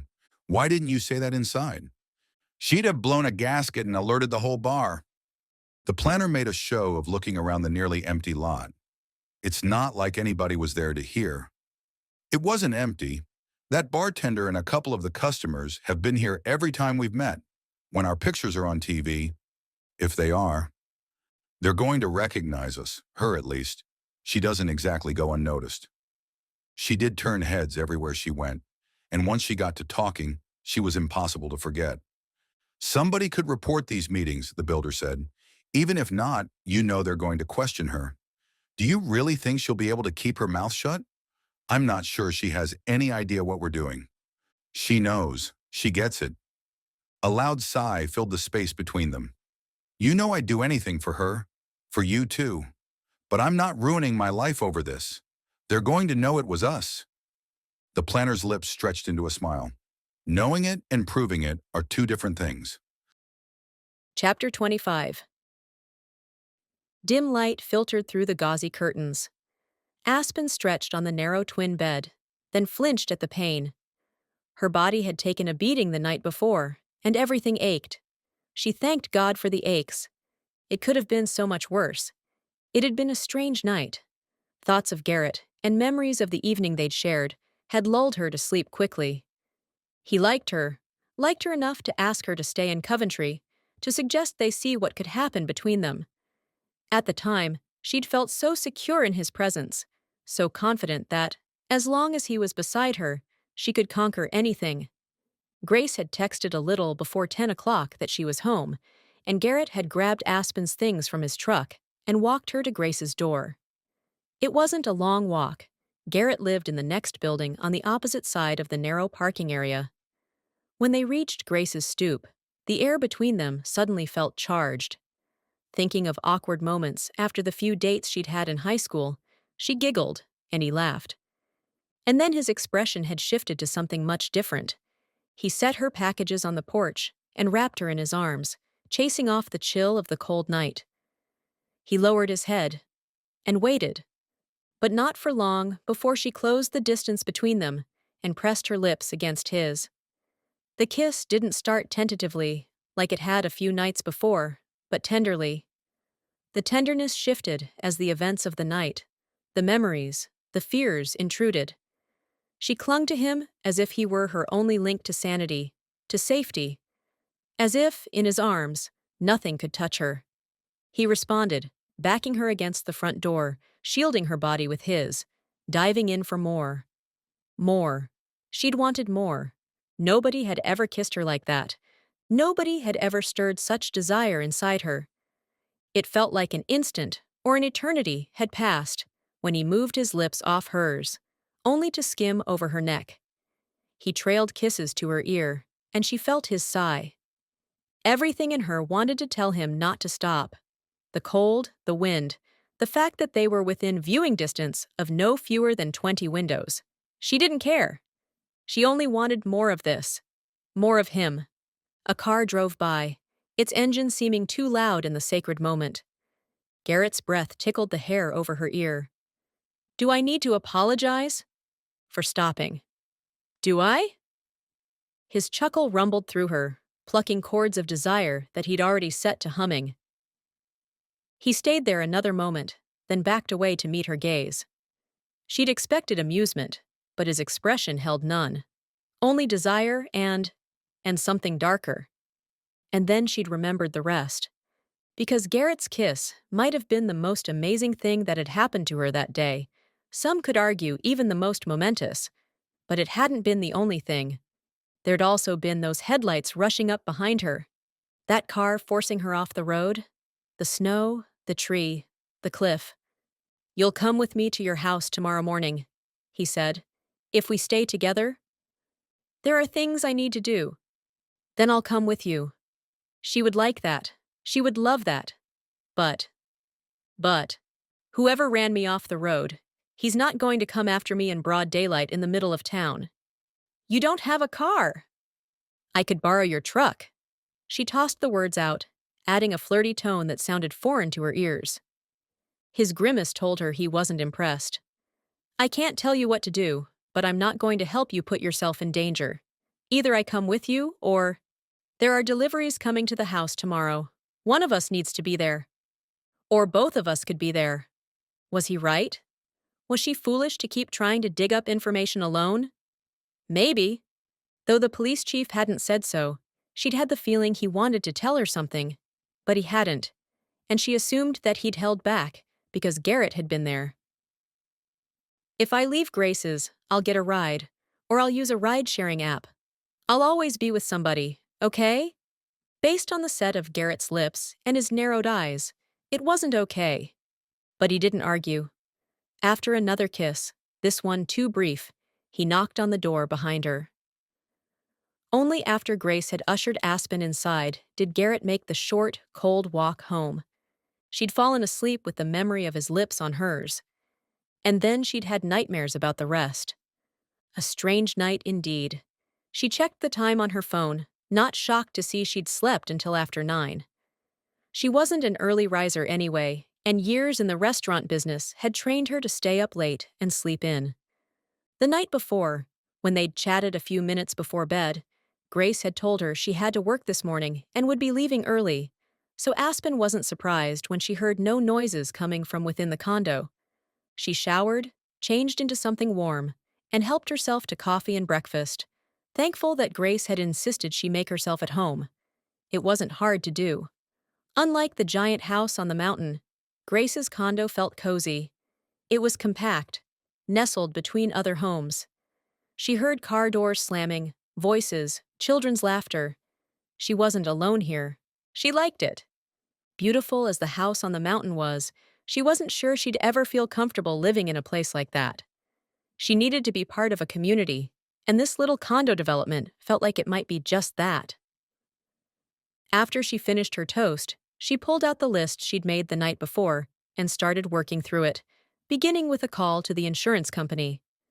They assured her an adjuster would be looking at the car that afternoon. She should get a call back by the following day or Monday. Next, she called the rental car company, secured a sedan, and arranged to pick it up on Friday. Grace had already offered to drive her if Garrett couldn't. Next, she located the business card Chief Coate had given her the day before and dialed. He answered on the second ring with, "How you holding up?" The older man's voice was somehow both gruff and comforting. "How'd you know it was me?" "I'm a detective, Miss Kincaid. I have years of investigative experience under my belt." There was a short pause. "Plus, you're the only person I know with a Hawaii area code." Humor filled his voice. "You are good at your job," she said. "The best. You're at Grace's?" Aspen had texted him the night before, telling him where she'd be staying. "I am. I was hoping you could make some time for me today. I'd like to ask what you know about the lumber company bombing and my mother's involvement in it." "That's a good idea." His tone no longer held amusement. "I have a meeting this morning that'll probably go through lunch. Could you come by the station late this afternoon?" They set a time and ended the call. She consulted her list, which she'd updated that morning with the to-dos that had occurred to her overnight, and moved on to the next item. She dialed Jeff Christensen. After their greetings, she asked the question that had occurred to her at some point in the middle of the night, when sleep had been elusive, the fears and theories fresh. "You told me you knew my father when he lived here." "I did," Jeff said. "Our families had known each other for years." "Do you remember where he worked back then? Someone told me he was in construction." And hadn't Mr. Barnett, her house's former owner, told her they'd had work done on their house that spring? Maybe that was the connection. "I don't think it was construction," Jeff said. "I don't remember exactly, but I could swear he had to get a special license for the job." "Like a certificate, or—" "No, a license to drive a truck. What do they call it? CDL.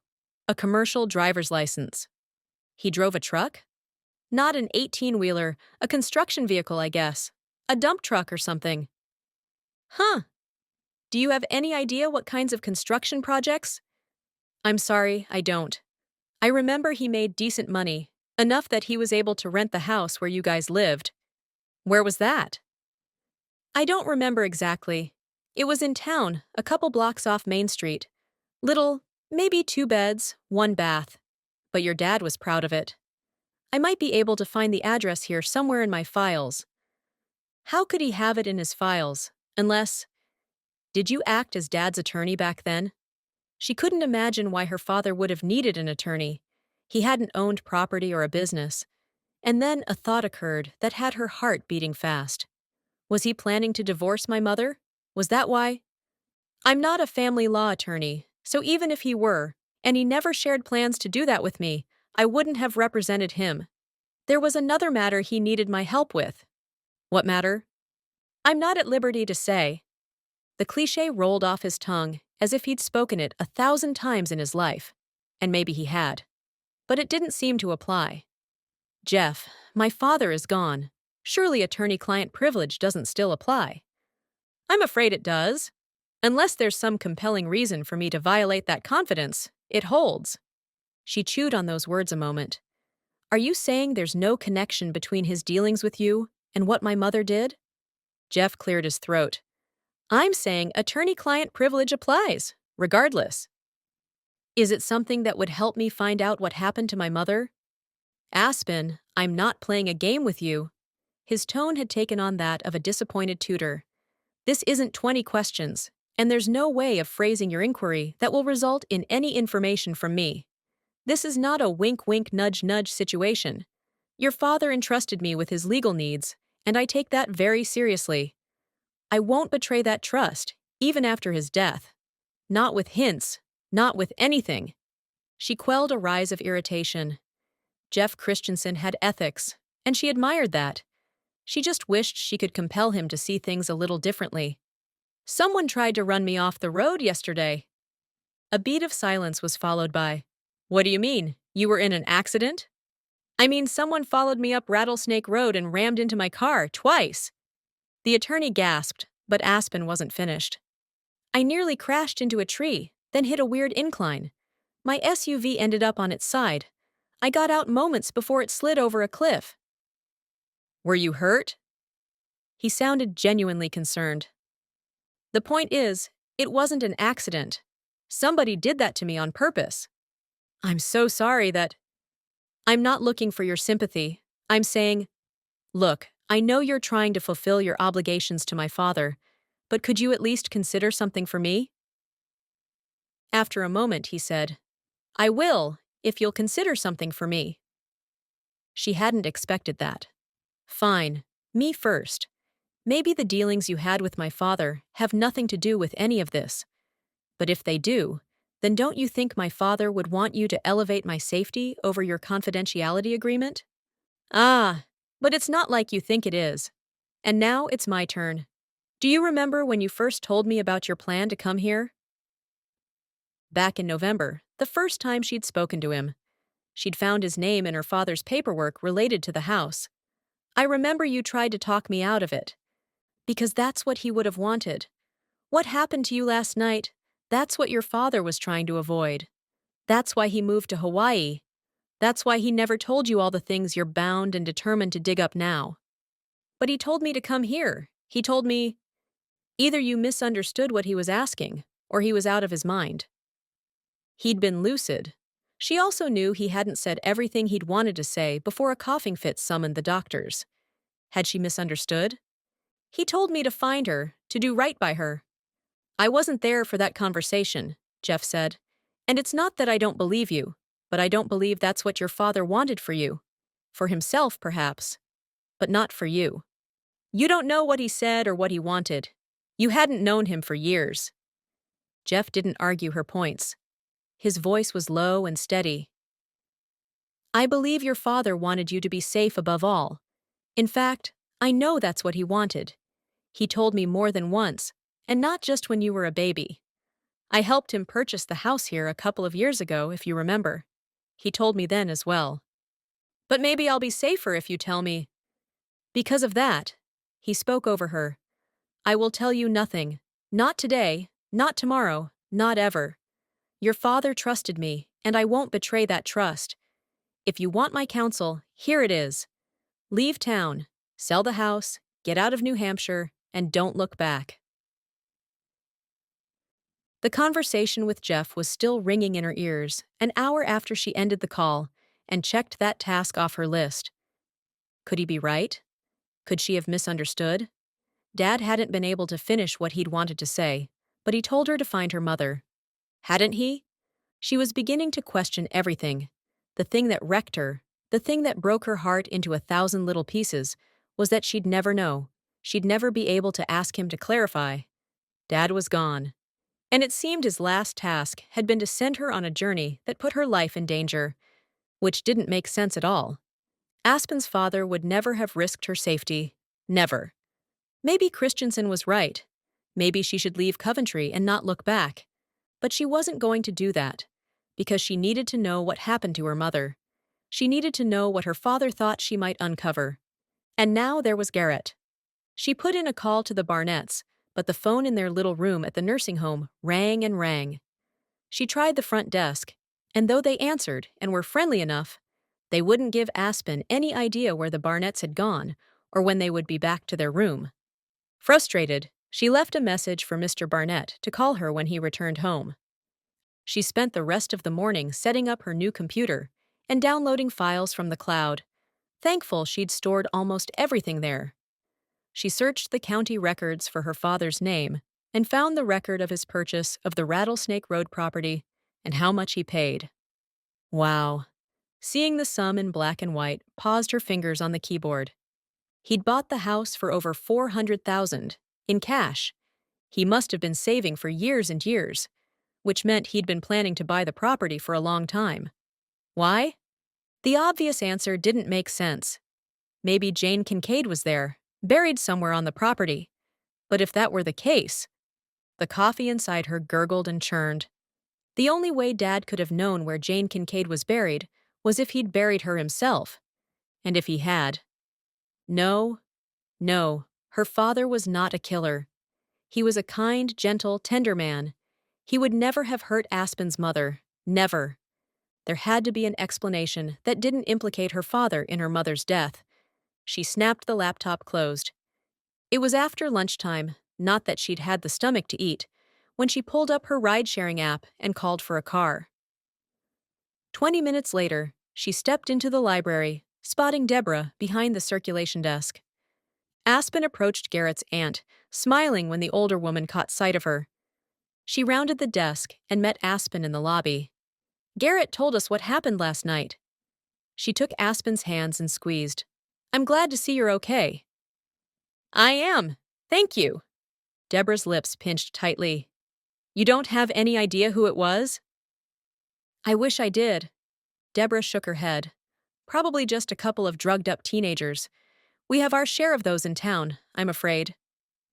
Aspen didn't dare believe the attack had been random, but she didn't say so.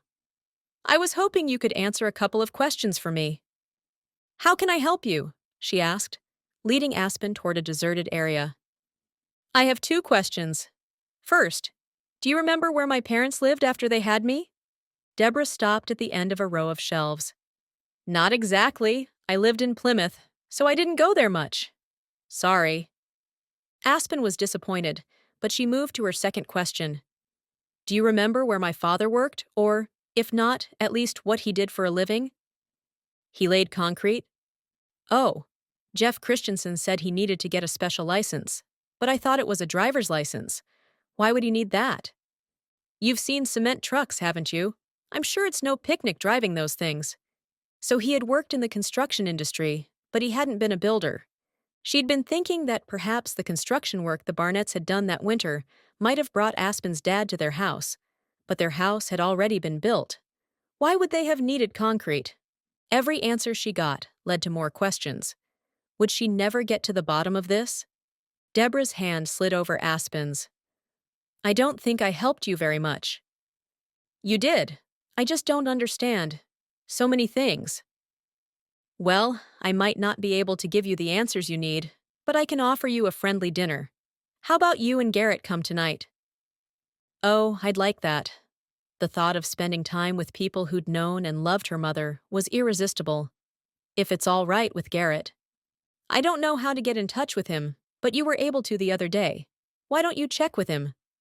"Sure, and as long as Garrett agrees, I'll see you tonight."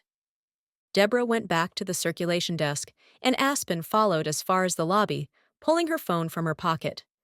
She made a Wi-Fi call to Garrett. "I'm glad you called," he said by way of answer. "I didn't want to wake you."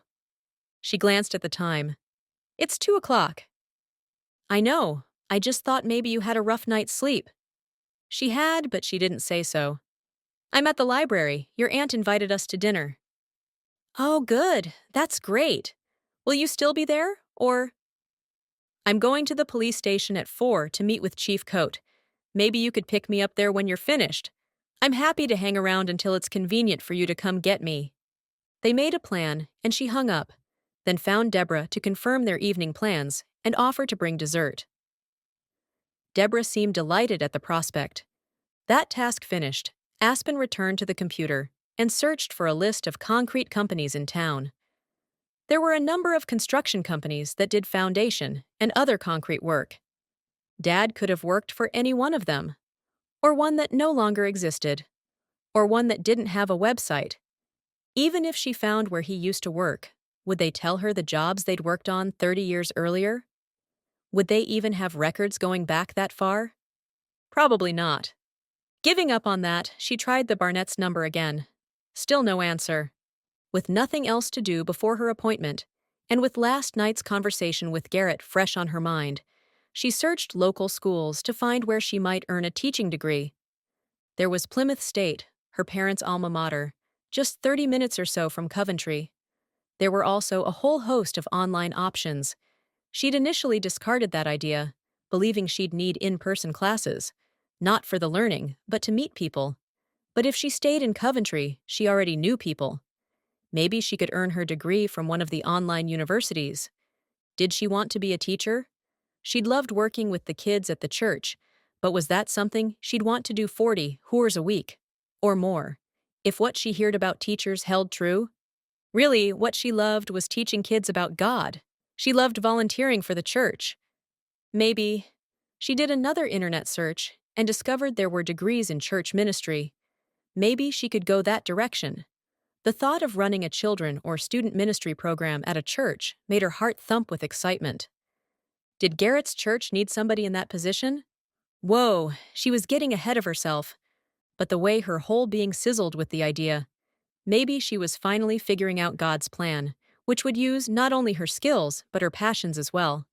She researched possibilities until it was almost time to meet the chief, new ideas pinging in her mind. She didn't have to settle for a job she hated in a place where she didn't know a soul. Coventry might be cold, but she already had friends here. Her parents had been from here. Maybe she could handle the winters if the other seasons were as lovely as Garrett claimed. She realized as she waved goodbye to Deborah that she really wanted to find out. Aspen stepped out the front doors into the chilly late afternoon. The clouds hung low and heavy. The forecast had promised more snow. A dusting, the weatherman had said. Just 3 inches. She'd never seen dust that thick. Living here would take some getting used to. And good snow tires. The library was situated in the center of town, next door to the town offices, and 2 doors down from the police station. Though she'd promised Garrett she wouldn't go anywhere by herself, she felt confident she could manage the 50-yard walk without incident, especially with so many people out and about. People walked from shop to shop as if it weren't freezing cold, as if it were a lovely afternoon for a stroll. New Hampshirites were made of sturdy stuff. Maybe if she stayed, she'd become as accustomed to the weather as all these folks were. Assuming that was, that the locals quit shooting her dirty looks, and whispering behind hands as she walked by, and trying to kill her. Having survived the short walk with 0 attempts on her life, Aspen pushed into the police station and asked for Chief Coate. A moment later, he ushered her back to his office. "I'm glad you came by." He rounded his desk and settled on the far side. "How you holding up?" She was in very good spirits, buoyed by the prospects of staying in Coventry, going to college to study a subject she'd actually love to learn, and Garrett. "I'm good," she said. "I'd be better if I knew who ran me off the road yesterday." She slid into the chair she'd occupied the night before. "Our search didn't turn up any useful information. We saw where we think Garrett turned around and where you went over, but that was it. There were no signs of another car parking along the shoulder." "Someone was following me." Irritation and fear rose so fast, it was a struggle to keep her voice level. "Someone with a flashlight was looking." "I believe you." He added a smile to accompany the words. "We found the footprints, just not any sign of what they were driving. I'm guessing they parked in the street, out of the snow." He didn't think she was lying or crazy. She took a breath to recenter herself. Did the footprints turn up anything? He slipped on reading glasses and consulted a notebook. Snow boot, man size 10 or thereabouts, my guys tell me? Let me guess. That's a pretty common shoe size for a man? Unfortunately, we've asked the body shops in the area to alert us if anybody brings in a car with right side damage. Patrol guys are on the lookout for the same. Feels like a needle in the haystack situation. Coventry's a small haystack, but if the driver has any brains at all, he won't take his car to a body shop anywhere near here. We've expanded the search as far south as Concord. I'm hopeful. Do you have any guesses about who it might have been? Any suspects? He slipped the readers lower on his nose and looked at her for a long time. She wasn't sure what he was hoping to find there, or what he saw. After a moment, he leaned back. Can I trust you to keep what I say between us? The thought of not telling Garrett what she learned didn't sit well, but she said, yes. I interviewed 5 people. I've got detectives looking into their alibis and checking their vehicles as we speak. I won't be surprised if one of them was driving that car. Who are they? I spoke to both Bart Bradley, the father-in-law of Rachel, the woman who died, she said. And? He was home alone, which isn't unusual for Bart at night. He never leaves his house after dark. His car had no damage. Same was true for Rhonda Patterson, Rachel's sister. His eyebrows lifted, and she got the sense he was impressed. She sort of introduced herself to me the other day, Aspen said. Knowing Rhonda, it wasn't a friendly introduction. She pictured the woman at the coffee shop, the fury and hatred in her expression. Not so much. She was home with her family. They ordered pizza, and the delivery guy confirmed seeing her and her husband at her house. Didn't figure she'd done it. She wouldn't wear a man's boot, but her husband, anyway, wasn't him. Okay then. You said you interviewed 5 people. Who were the other 3? I'll tell you, Aspen, but this really does need to stay between us. You and Garrett McCarthy have gotten close, but this isn't something he needs to get involved in, or to know about. The mention of Garrett's name sent a flash of worry through her. Surely Chief Coate didn't think he'd had anything to do with this. He couldn't have. He was the one who'd rescued her. I'll keep it to myself. I was a rookie detective at the time of the lumber company bombing, but seeing as how we only had 2 detectives on the force back then, I worked the case. She mentally shifted gears. Okay. How much do you want to know? It was a fair question, considering her mother was the #1 suspect. I need to know everything, even if it's hard to hear. Why don't you tell me what you already know? I know when it happened and where, and I know my mother was the only suspect and that she disappeared after, though I don't know when exactly. I know she was mentally unstable and believed the company was harming the environment. Your source? Old newspapers, mostly. You haven't talked to anybody in town about it? Marion Eaton, Tabby's mother. She's the one who told me about the bombing. Brent Salcido and I talked a little about it. Deborah Finley told me about Mom and what she was like back then, but we didn't discuss the bombing. Aspen watched the detective closely as she said the names, but his expression gave nothing away. His chair creaked under his weight as he leaned forward. What you've heard and read in the papers is true, but it's not the whole truth. There were a number of details we kept from the public. He paused as if waiting for her to speak. She wasn't sure what to say. She certainly didn't want to say anything that might stop him from sharing. Is it okay if I ask why? A number of reasons. We had our suspicions, but we didn't have proof. We didn't want to scare anybody off or warn them we were onto them. I thought everybody knew my mother did it. He nodded slowly. His words were measured when he said, Despite what the papers say, your mother can't have acted alone. Aspen sat back. What? I thought. Why do you think that? First and most obvious, she didn't know how to build a bomb. She could have learned. Bomb making is not like mixing up cupcake batter, and we uncovered 0 evidence that she'd bought the supplies or books on how to do it. And there's the fact that she wasn't entirely in her right mind back then. She might have, in her state, attempted to build a bomb. But to have successfully accomplished it? His skepticism was evident in his shrug. We didn't buy it. Who do you— Wait, first, what other reason? You said first and obvious, which makes me think there's a second and— Less obvious, but no less true, he said. Your mother was in the midst of what your father called an episode. We don't know what she suffered from. Maybe schizophrenia, maybe something else. But it was debilitating. Your mother's friends were starting to come to grips with her issues, but your father seemed to understand better. He knew the terminology even then, which meant he'd done his homework. He'd been trying to get her to see a psychiatrist for some time, but she'd refused repeatedly. He even tried to have her committed against her will, claiming he feared she was a danger to herself. According to the records, authorities talked to her friends. This was months before the bombing, mind you, who contradicted his claims. One of her friends claimed your dad was bitter because— Are you sure you want to hear this? I'm sure. She wasn't exactly the model wife and mother, which went along with what Brent had told her. Mom hadn't spent a whole lot of time at home with her family, whether she was romantically involved with Brent or not. All this information, and the chief wasn't even consulting a notebook. You must have an exceptional memory. He smiled, crinkling his wrinkles. It was a big case, the first murder I worked as a detective. I took it very seriously. But also, I pulled up all the old reports last night after you left. Smile fading, he continued. I know your next question already. You want to know who our other suspects were. We looked at everybody in the college's environmental club, but our focus narrowed very quickly to 4 people. The 4 people closest to her. He seemed to be waiting for Aspen to say something, perhaps to guess. But how could she know? She only knew. Oh, you aren't saying— She leaned forward. I only know about a few of my mom's old friends.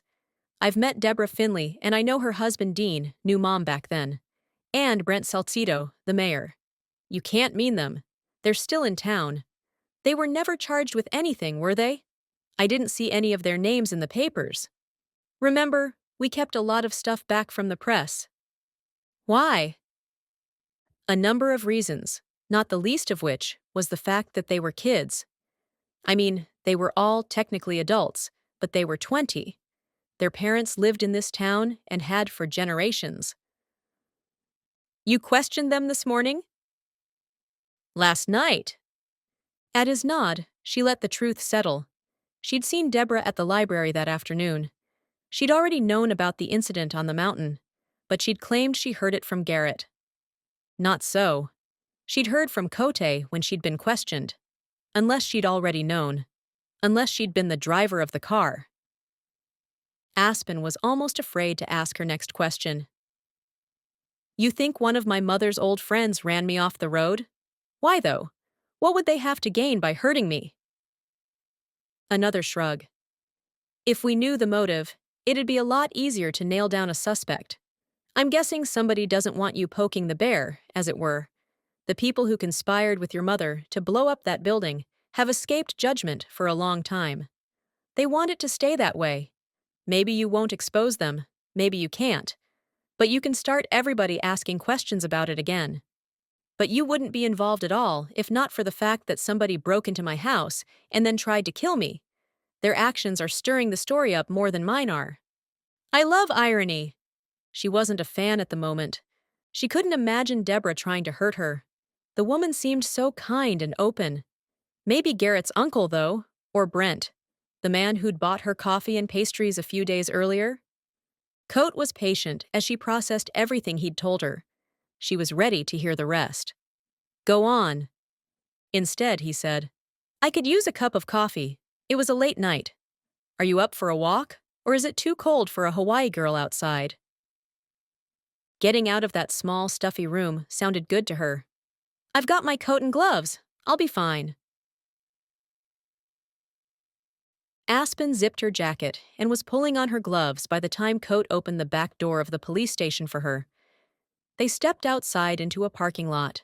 The air was chilly, and the sun had already disappeared behind the tall trees all around them. It would be dark by the time they walked back, but she felt safe with the police chief at her side. He led her across the lot, then up a narrow alley, away from the main road. Let's go back to what we know. Coates' pace was quick despite his girth. My partner and I looked at the closest people to your mother. Deborah Davis, now Finley, was her best friend and involved with the environmental club on campus. The night of the bombing, she was at work. 7 people corroborated her alibi. And Dean? He was in his dorm room that night. His roommate can put him there. So he wasn't involved. Coates' lips quirked at the corner. Assuming his roommate can be believed, he wasn't present when the bomb went off. Which wasn't exactly the same thing. Do you not believe the roommate? Coates shrugged. Sometimes people lie. Not saying he did, but... He walked a few steps before continuing. Brent Salcedo, who was, by all accounts, your mother's... His words faded, and he glanced her way. Your mother was, Brent believed they were in love, Aspen said. Deborah said they weren't even dating. Coates seemed relieved that Aspen already knew that. I suspect the truth is somewhere in the middle of those two extremes. Brent was in love with your mother. How your mother felt about him, that I don't know. But, based on all the information we got, they were together. Dating. He seemed to cringe at the word. Sorry, I'm sure that's... Finding out my mother wasn't faithful to my father ranks lower on the worst news ever scale than finding out she was a killer. Aspen tried to keep her tone light, even if the words twisted in her heart. Keep going. Brent was with his father in Boston, or so they claim. You don't sound convinced. The Salcedos had an apartment in the city, and they say they drove down Thursday afternoon. Nobody saw them in the city that night, so we only have Brent's word and his father's. They did have an appointment at Boston College the next day, though, which they'd made weeks before. Brent transferred to BC the next semester. Martin, Brent's father, claimed he and Brent planned the father-son weekend because his wife and daughters were at some cheerleading competition in Massachusetts. Do you believe them? He shrugged. Good police work is 90% guessing. He smiled to show he was kidding. Martin Salcedo's a good man who loves his kids. He'd never been in any scrapes with the law, and neither had Brent. We had no good reason not to believe him. But you don't, she guessed. We couldn't prove they were lying. We couldn't put Brent with your mother at the lumber company or anywhere else in Coventry or in Plymouth the night of the bombing. And honestly, nobody thought the kid was a killer. Maybe everybody was wrong about him. He shrugged. Maybe. My mother was a killer? Your mother was mentally ill, and by all accounts, not thinking straight. I'd like to believe that, if she'd been thinking straight, she would have seen the car in the parking lot that night and decided not to detonate that bomb. They reached the end of the alley, and he turned right. They passed an attorney's office and an insurance agency. Beyond those was the coffee shop she'd been to twice already. It must be a local favorite. Somebody died, Aspen said. I know you think Mom did it, but you also think somebody else was involved. It seems to me it might have been worth the effort to dig a little deeper into their alibis. Maybe put a little more pressure on them. You're not wrong. The lead detective was a local. He knew all the families. He was happy to be able to strike those kids off the list of suspects. Even if they were guilty? Coate didn't respond to that. If you'd been in charge? I might have done things differently, but I wasn't in charge. Truth is, they were good kids. They were A students, smart and hardworking. They'd never gotten into any trouble. They obeyed their fathers and kissed their mothers and went to church. They weren't bad kids. But my mom was, I guess. Her family was new to town, so that detective didn't have any problem pinning the whole thing on her. Your mother wasn't in her right mind, Aspen. Witnesses saw her car. She drove a red hatchback, turning off the road that led to the lumber company. They saw a woman driving. Her car was found abandoned up on Rattlesnake Road. Rattlesnake? My road? How had she not known that? At the top, though, a mile or so past your place. There are houses up there now, but back then, they were just starting to clear the land. Your mother's involvement was never in question. Coate continued in a gentle tone. Your mother needed to be hospitalized. Your father was right about that. Unfortunately, until she did something to harm herself or others, Nobody could force it. They entered the coffee shop. Coat ordered a drink and offered to get hers as well. I need more than just coffee. You go ahead. After he paid, she ordered a caramel macchiato from Josie, the woman who'd been there before. I need to bring dessert to dinner tonight. The thought of sitting at a table with Dean and Deborah, after hearing all of this, made Aspen's heart race. But she wanted to meet Dean. She wanted to get to know him and Deborah better, to form her own opinions. They were Garrett's family, the people who'd taken him in and raised him. How could she suspect them of anything? But Coat obviously did. How many will there be? Josie asked. 4. What do you recommend? The fruit tarts are good for dessert, and everybody loves the chocolate torts. Aspen asked her to box up 2 of each and paid for them. She joined Cote in the room where she'd sat with Brent a few days earlier. Coat had chosen a small table by the window. A fire had flickered when she and Brent were there. Now the little warmth that came from the fireplace emanated from a few burning coals. Aspen set her box down, slipped off her jacket, and sat. So maybe Mom acted alone, or maybe... She didn't act alone. We covered that. But I mean, the night of the bombing. Maybe? Are you saying... Do you think Deborah, Dean, and Brent were in on it, even if they weren't there? Or one of them, or a couple of them? Do you want to hear what I know, or what I believe? Both. You know what I know. Your mother, Dean, Deborah, and Brent were good friends who were all involved in the same club on campus. We suspected one or more of them helped her with the bombing, but they all have alibis. Your mother wasn't capable of building a bomb. From here on out, I'm speculating, and I could be wrong. If I'm right, then the people who worked with your mother are accomplices in a murder, not to mention destruction of property and a whole host of other crimes. They're terrorists, and they need to be brought to justice. So what I'm telling you needs to stay between us, okay? She nodded. He leaned across the small table and lowered his voice. You read about the witnesses who saw your mother driving away from the bombing that night. What we didn't release. His voice trailed, and a moment later, the brunettes set their coffees on the table between them. You need anything else? We're good, Josie, Coat said. Thanks. He waited until she walked away. What we didn't release to the papers is that somebody saw the car headed up to the lumber company as well. To get to the headquarters, you had to drive through a neighborhood on the edge of town. One of the residents was having a party that night. It turns out that, when your mother passed, a woman had just arrived. She looked inside the car thinking it was a friend pulling up and saw 2 people. The witness thought it was a man and a woman. Oh. So one of them was there, Brent or Dean. But you said you had no evidence. We believe there was a man with your mother. Witnesses have been known to get things wrong. It could have been a woman with short hair or hair pulled back. But definitely 2 people went in. But Deborah and Dean were back at the college, and Brent was in Boston. Deborah's alibi is rock solid. Maybe Dean was at the college. Maybe his roommate was mistaken or lied. The roommate was also involved in the club, so it's possible.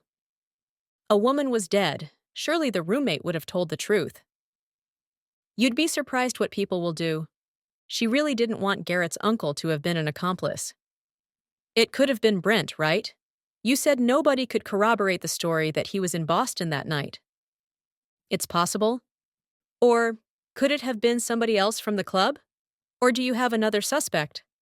Coat's expression turned tender, as if he hated what he had to say. I told you earlier we looked at the 4 closest people to your mother. We've talked about 3. The other is... The answer was obvious and ridiculous. My father? She'd said the word too loud and forced a quieter volume. You think my father helped her? That's crazy. I agree. He wouldn't... You do? I don't think your father had anything to do with the bombing. I'm just telling you where we looked. If it wasn't Brent or Dean, your father was the next most likely suspect. Who do you think it was? Remember, we're talking about what I believe, not what I can prove. At her nod, he continued. I believe Brent went with her that night. I believe he planned the whole thing. By all accounts, he'd have done anything for your mother. He was logical, where your mother, according to what everybody told us, wasn't thinking clearly. Brent would have been able to plan the whole thing and cover their tracks. Do I think Brent wanted to blow up that building? Not necessarily. Do I think he would have done it for your mother? Coach shrugged. But if Brent was with her at the bombing, then he would have been with her afterward as well. Do you think he killed her? Or maybe helped her get away or something? He loved her, Aspen. I have no reason to believe he would have hurt her. Hidden her? Maybe. But we kept a close eye on him. I can't imagine how he could have pulled it off. Not as a 20-year-old, not without help.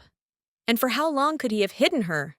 How would he have done it with your mother in that mental state? He shook his head. No, I never bought that. She remembered something else she'd learned. The witness said only one person drove away. Multiple witnesses at that point. Everybody in about a 5-mile radius heard that bomb explode. The people at that party went outside to see what had happened. They were watching the flames through the trees when they saw your mother's car. And yes, only one person could be seen inside. Maybe he was crouched down in the back seat. Maybe. Or maybe. Is it possible Brent had a wig or something? Maybe he killed my mother in the bombing. Coate smiled. You could be a detective, Miss Kincaid. Very thoughtful question. And? His smile faded. We only uncovered one body, and it belonged to the victim. The property and the forest surrounding it were thoroughly searched. But he could have buried her, or... They drove up at 9:20 and drove back out at 9:32. The bomb went off at 9:28. There was no time for him to bury her. We think either your mother left Brent at the lumber company for some reason. Maybe they fought. Though I can't figure out how he would have gotten out of there and home without being seen. More likely, he was crouched down in the passenger seat or the back. He was smart enough to know people would be outside looking, so that's my theory. You think Brent was her accomplice? One of them. Thing is, Brent didn't know how to build bombs either, and he was smart enough not to try. Somebody else was involved. Who among them could have built a bomb? I mean, they were 20, like you said. They didn't have the internet. They weren't exactly criminal master. But something Garrett had said, words tossed out as if they didn't matter at all, floated to Aspen's memory. Dean was a chemistry major. Coates' eyebrows lifted. You ever decide to go into law enforcement, give me a call. She tried to smile at his remark, but the expression felt wrong. That I'm suspecting the uncle of my... She didn't know what to call Garrett. He was more than her contractor, but did boyfriend fit the bill? It wouldn't for long, not if he learned what she was thinking. What she'd just said. But Coate didn't look surprised. Of course he'd already known Dean's major. Just to be sure, she said, You think Dean built the bomb? I'm sure of it. But being sure of it and being able to prove it are two very different things. He was never charged? Nope. If he did it, he bought all the supplies with cash, and not anywhere local. I have no idea where he put it together or where they stored it. I could never get to the bottom of any of that. Maybe that's the connection to the house, Aspen said. Huh. He sat back. What is your father's link to the place? I haven't figured that out. Coate stared past her a long moment, then shook his head. If they used the house back then, your dad could only have known about it if he was involved. Maybe Mom told him? Maybe. But all the evidence must have been cleaned up long ago. When did he buy the house? 2 years ago. So that theory didn't hold water. Where do you think my mother went?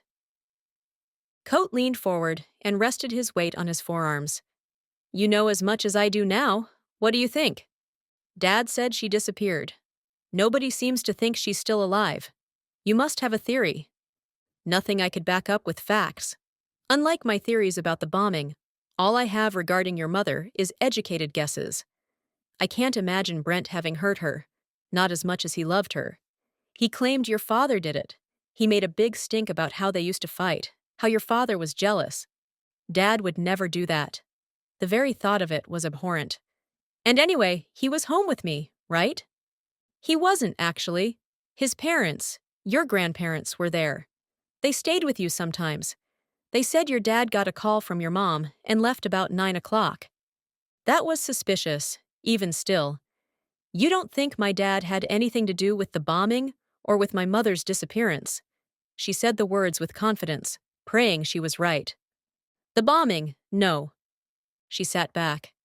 You don't think my father hurt her? Your father said Jane called him and asked him to meet her up on Rattlesnake. I guess they'd gone up there a couple of times. He said he went, but when he arrived, she wasn't there. Then he heard the explosion and went home to make sure you were all right. My grandparents were able to confirm that, right? I'm afraid there's a pretty decent chunk of time missing. Aspen didn't want to hear the chief's theories. She wanted to cover her ears to keep any more of his words from entering her mind, to keep the doubts at bay. But she'd come here for answers. What do you think happened? He started to speak, then closed his mouth. After a moment, he said, Since you came back, an idea's been forming. About that house. She swallowed but kept quiet. You're an intelligent woman. I'm sure it's occurred to you as well. Maybe your father bought that house because your mother is buried somewhere on the property. But if that's the case, my father didn't kill my mother. If he found out about the bombing, if he found out about her affair with Salcido, extreme circumstances can make people do extreme things. The tone was placating. Would you be willing to let me get ground-penetrating radar out there? If she's buried on the property, don't you want to know? Aspen had come to Coventry to find her mother. But if Jane Kincaid was buried near the house Dad bought, then Dad had known all those years. And if he'd known where she was buried, he'd killed her. Was it even possible? Was Coate right? She couldn't believe it. She wouldn't. Coate watched while she wrestled with her thoughts. Wrestled, but there was really only one answer. Because Dad had sent her there to find her mother. To do right by her. And she couldn't do that until she found her. She had to keep going, no matter how much it hurt. She swallowed again. Do it! Coate pushed back in his chair. We'd better head back. I'll get it set up, but it'll probably take a couple of weeks to schedule it. As she grabbed her box of desserts, she thought of one more question. I assume you checked on Brent, Deborah, and Dean's whereabouts last night. Coate led the way out of the coffee shop and back to the sidewalk. The mayor is at a retreat in Maine. We called the hotel, and they confirmed he checked in a couple of days ago. His car's in the parking lot as well, undamaged. He's not our guy. And Garrett's aunt and uncle? They say they were at dinner, but if they were, they paid in cash. The servers who were on last night aren't on today, so it's taking some time to confirm their alibi. He glanced her way, an unreadable, but concerning, expression on his face. I can tell you that Deborah's car wasn't at the house when I went to question them. They tell me it's in the shop for engine work. I'm waiting to hear back from the mechanic about that. But you think it could have been them? At this point, they're my only suspects.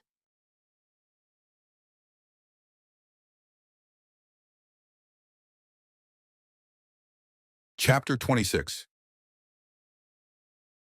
Garrett had been waiting 30 minutes by the time Aspen met him in the lobby of the police station. She was already wearing her coat and gloves, and her cheeks were pink. She carried a vaguely familiar pale blue box. Her lips stretched into a smile, but there was no heart behind it. He stood. You all right? She nodded but continued through the room and out the door. He grabbed it before it closed and then held it open for a woman going in. By the time he caught up with Aspen, she was standing by his pickup. He opened her door and she climbed inside, keeping the box level. He had so many questions about what she'd learned, but she seemed off somehow. So after he climbed in, he went with, What's in the box? Dessert for tonight. Oh, then it hit him. It's from Josie's. She nodded. He maneuvered into traffic. Did you learn anything? She said nothing, so he risked a glance her way to find she was nodding. Something disturbing, I guess. The chief asked me not to talk about what he told me. Sorry. Oh. He wished she'd make an exception for him. It wasn't as if he'd tell anybody, but Aspen didn't seem to think an exception was in order. Are you okay? I'm processing. Garrett stopped at one of the few stoplights in town and faced her. Can I do anything? I think I should just go back to Grace's. I'm not sure I'm up for company tonight. Are you sick? No, just out of sorts. You need to eat. And I happen to know Dean fixed a delicious meal, one of my favorites. We don't have to stay long. The light turned green, and he continued driving toward his aunt and uncle's house. He wanted Aspen to meet the two most important people in his life. More than that, he didn't want to miss out on an evening with her. Once they got there, she'd perk up. But how presumptuous to think he knew what was best for her. We can cancel if you'd rather. I do want to meet your uncle, she said. We can leave right after dessert, or any time you want. Just say the word. Aspen's side of the cab was silent. Not being able to talk about what she'd learned was probably making whatever she'd heard feel even worse. She needed a distraction. Dean and Deborah would be able to provide that, if nothing else. They rode in silence until he parked in the driveway. You ready? She nodded and pushed open her door. He ran around to help her from the truck. Uncle tells me a gentleman always helps a lady in and out of vehicles. He'd expected at least a smile. Can I carry that for you? She handed him the box, which he shifted to his other hand before sticking out his elbow. They have some drainage issues, so the driveway stays wet for a while. It might be a little slick. She slid her hand into the crook of his elbow and held on tight. He loved the feel of her leaning on him, trusting him. Later, after dinner, after he took her back to Grace's, he'd coax what she'd learned from Coat out of her. He could be trusted with it, and she needed to share it. He was glad she'd decided to come. Once Dean spent an evening with Aspen, he'd understand why Garrett was enamored with her. He'd realize she was nothing like her mother. The grudge he held against her would have dissipated by the time they dug into Josie's desserts. Of that, Garrett had no doubt. As usual, they hadn't reached the front door before Deborah pushed it open. Welcome. Hurry, hurry, it's cold out here. He chuckled. Auntie, if you'd leave it shut until we got there. Oh, shush. Can I help it if I'm eager? They walked up the concrete steps, and Deborah pulled Aspen into a quick hug. I'm so glad you came. At the sight of the box in Garrett's hands, her eyebrows lifted. And what is that? I picked them up at that coffee shop, Aspen said. Josie is a master. She took the box from Garrett and stepped back. Dean's in the kitchen. Garrett helped Aspen with her coat and hung it on the hooks right inside the door before shrugging out of his own. They walked up the half flight to the main floor, Deborah right behind. With a hand on Aspen's back, Garrett urged her toward the kitchen, where his uncle was facing the stove. Uncle Dean, this is Aspen Kincaid. He turned to them. Though he wore a smile, Garrett saw wariness behind it and hoped he only recognized it because he knew the man so well. Aspen stepped forward, hand outstretched. It's a pleasure to meet you. Garrett's told me a lot about you. Dean shook her hand. Glad you're here. Thank you for the table and chairs. They were just taking up space. Garrett peeked beyond him. I'm starved. Chicken scampi, Dean said to Aspen. I was going to do shrimp, but I didn't know if you ate shellfish. I do, but I like chicken, she said. The sense of garlic and spices filled the air. It smells delicious. You guys sit. It'll be ready in a minute. Behind them, Deborah said, What can I get you to drink? I opened a Pinot Grigio to go with the meal. Just water for me, Aspen said. I'll have the same. Garrett occasionally sipped a glass of wine with dinner. But if Aspen didn't want any, he'd skip it too. She seemed uncomfortable enough already, and the last thing he wanted to do was make that worse. Maybe she was nervous because this was akin to meeting his parents? If that was the case, he didn't mind knowing she cared enough about him to want to make a good impression. Deborah got them both glasses of water, poured some wine for herself and Dean, and then sliced a loaf of Italian bread. Dean had been warming in the oven.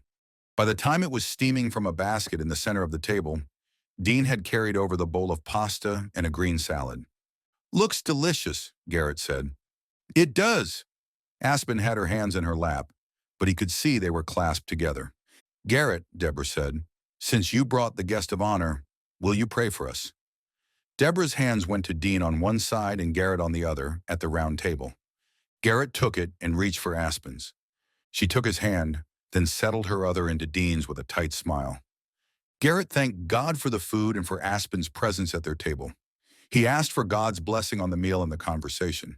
Silently, he added a prayer that Aspen would relax and feel comfortable. After the chorus of amens, they dug into the feast. Dean's gaze kept slipping to Aspen at his side. When she turned his way and caught him looking, he said, "I'm sorry. It's just so strange." "Uncanny," Deborah added, smiling. "How much you look like your mother."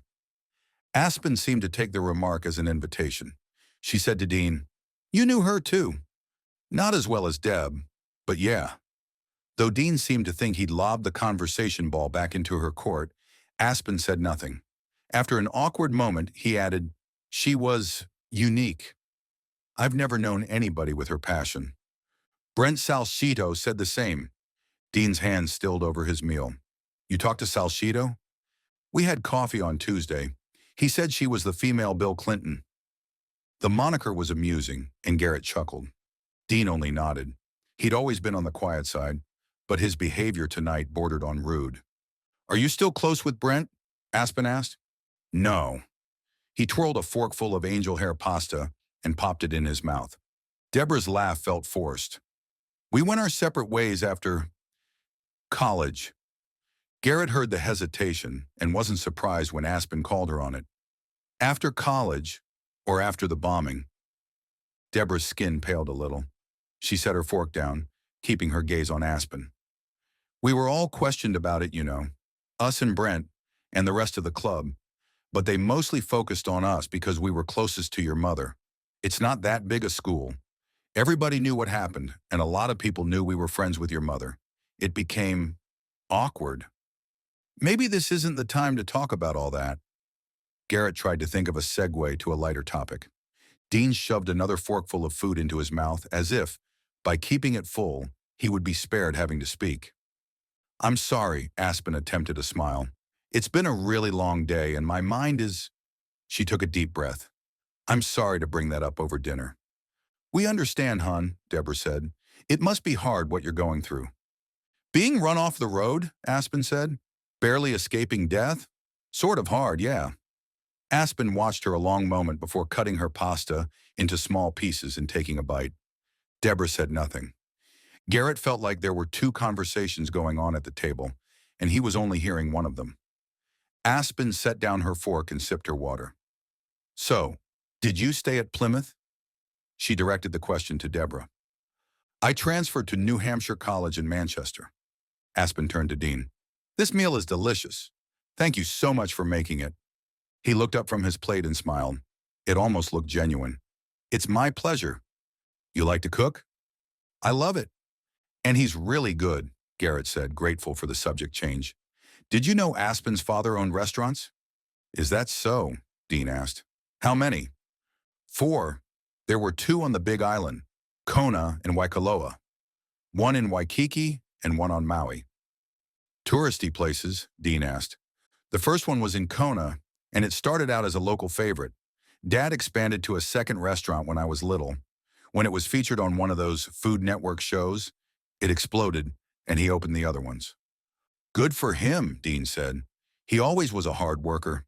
I didn't know he liked to cook, though. Do you?" "It's funny," she said. "I can cook, but it's not something we did together very much. We were at the restaurant most nights. We ate there, but Dad wasn't the chef at that point. Even though he loved to create amazing dishes, he handed over the recipes to the cooks. When we didn't have to be at the restaurant, we usually did something fun together, surfing or hiking, if there wasn't some school activity I needed to attend. I haven't done a lot of cooking in my life." "What a unique experience, practically growing up in a restaurant." Dean nodded across the table to Garrett. "This one's a great cook, mostly because I made him learn." Garrett chuckled. "I didn't complain too much. Those were some of his favorite memories from when he'd first come to live with them. Deborah had worked more nights back then, but Dean was always home. Only because I let you sample the food." Dean winked at Aspen. "The kid was unfillable. Never seen somebody eat so much. I was a growing boy." Dean eyed the giant portion of pasta on Garrett's plate. "What's your excuse now?" "It was a busy day," he said, spearing a piece of chicken. "I need to keep my strength up, even if it means forcing down this roadkill." "Oh, you two." But the affection in Deborah's voice was obvious. To Aspen, she said, "Ignore them." "That's what I do." Aspen smiled and turned back to Dean. "I can see why you like to cook, mixing all those ingredients to see what you can create. It's different. but a little like what you studied in school, right? Did you finish your chemistry degree? Dean's playful expression dissipated, and his skin turned red. He glared at Garrett, the look so fast Garrett might have imagined it. No! He stabbed a bite of the meal and ate it. Either Aspen didn't notice Dean's discomfort or didn't care. If Garrett had to guess, despite how well he knew her and liked her, he'd guess the second. Did you change majors or colleges or both? Dean swallowed the food. After your mother blew up that building and murdered. Dean, Deborah said. That woman. After I was questioned about my involvement. That's enough, Deborah said. But Dean ignored her. After everybody and his cousin thought I was involved, I quit school. I never went back. Garrett expected Aspen to apologize for dredging up old painful memories. But she didn't. Garrett said, I'm sure she didn't mean anything by it. Dean glared at Aspen another moment, then grabbed his slice of bread. Having you here, Deborah said, it's a little disconcerting for us. I understand, Aspen said. The thing is, I came to Coventry to figure out what happened to my mother. What do you think happened? Deborah and Dean shared a look. Dean answered. She blew up that building, and then she took off. No idea where she went. To tell you the truth, I always figured she realized she killed somebody and lost it. I wouldn't be surprised to find out she's been alive all this time, one of the millions of nutcase homeless people wandering around. Uncle! Garrett's gut twisted at the unkind words. What was happening here? You think she's alive? Aspen asked. Not necessarily. He shrugged as if the whereabouts of Aspen's mother didn't matter at all. There was no body. What did your father think? He thought she was dead. Aspen's attitude was just as puzzling. She didn't seem hurt or shocked by Dean's words. It was as if she'd come prepared for a confrontation. He said that she wouldn't have been able to survive and stay hidden in her state of mind? Dean nodded. Wherever she is, she's not here. So if you're looking for her, you're looking in the wrong place. You probably ought to move along. There's no need to be rude. This meal had not gone the way Garrett hoped. He wasn't sure who he blamed more for that. Aspen had started it, but Dean was doing his best to finish it with a win. Aspen turned to Garrett with that same forced smile he'd seen more than once that night. It's okay, Garrett. It's good to know where I stand. Her tone was light, but he heard the undercurrent of anger. Let's change the subject, Deborah said. How's the house coming along? It wasn't easy, but Garrett shifted gears. They managed to get through the rest of dinner and dessert without talking about Jane Kincaid or the bombing or anything else unpleasant. Even Dean engaged in the conversation, giving Garrett hope that maybe his uncle could accept their relationship. When the last bite of pastry was finished, Deborah started clearing the table. Aspen stood to help, and Garrett did the same. Dean pushed his chair back. Son, I could use your help with something in the shop. Okay, he looked at Aspen. I'll be back in a few minutes. Only at her nod did he follow his uncle down the stairs. Garrett stepped into the workshop behind his uncle. He'd been polite long enough. Now he needed answers. What was that about? It was clear when Dean turned to face him that he hadn't asked Garrett to follow him because he needed help. You told her about me, that I studied chemistry. What difference? You don't understand anything. Dean's skin was red and mottled. His hands were clenched at his sides. Garrett flashed back to the episode Dean had had the week before. The shortness of breath, the weakness. He reached toward him. Why don't you sit? I'm fine. He yanked his arm away. I don't trust her. You were supposed to keep an eye on her. Let me know what she's been up to. And now I find out you've been telling her about me. About us. Where's your loyalty? Garrett stepped back, shocked. I've always been loyal to you. I didn't know your college major was a state secret. It's none of her business. Garrett had never heard his uncle speak with such venom. She's bad news. I'm telling you, she's here to ruin lives, and if you aren't careful, yours will be the first. Dean took a deep breath and blew it out. I know you like her, or you think you do, but she's not who you think she is. Sane or not, she's not the woman for you. She's here to stir up trouble, and she's pulling you right in with her. You don't know anything about her. I know enough. I only want the best for you, son. I'm not your son. The words slipped out, words he'd never said to this man. He'd always wished he was. Dean straightened his shoulders, eyes wide. Garrett couldn't unsay that, and he wasn't about to back down because he'd hurt Dean's feelings. I love you, Uncle. I do. But Aspen means something to me. I won't let you poison me against her because you didn't like her mother. She has every right to ask questions about what happened back then. She's lost both her parents. It's logical she wants to know what happened. Dean crossed his arms across his broad chest. So you're not going to keep your distance from her? No, I'm not. Dean nodded slowly. Silence stretched between them until Garrett feared something was about to snap. And then it did. If that's your choice, I guess you'll be keeping your distance from me. If Dean had struck him, it couldn't have hurt Garrett more. He could think of nothing to say. So he turned and walked out. He climbed the steps to the landing and stood there a long time, staring down at the tile beneath his feet. The tile he and Uncle Dean had laid together. Garrett had been an angry 14-year-old, fresh from his parents' house. Dean had taught Garrett how to spread the mortar, how to set the tiles, even how to use the wet saw. Garrett had broken more tiles than he'd laid, but Dean had never once shouted at him. He'd never shown a hint of disappointment. In that gentle way of his, he'd come alongside and taught Garrett how to lay tile, then how to grout it, how to build things, how to design things. He'd taught Garrett what it meant to be a treasured child. He'd taught him how to be a man. Was their relationship so fragile that it could crumble the first time Garrett defied him? Maybe his uncle had never loved him at all. He trudged up to the second floor, only then realizing he was hearing no happy chatter between Deborah and Aspen. As horribly as Dean had behaved, Deborah had been nothing but kind. Why wasn't she making conversation? He found her at the sink, washing dishes. He looked around, but Deborah was alone. Where's Aspen? Deborah turned to him. She's not with you? She went to the powder room right after you two walked out. I figured she went to see the workshop. She didn't come down. But even as he said the words, fear churned in his gut. Had she gone down? If so, what had she heard? He peered down the hallway, but the bathroom door was wide open, the light off. He walked that direction, just in case, but Aspen wasn't there. He took the half flight back to the coat tree, knowing what he was going to find. Her coat was gone.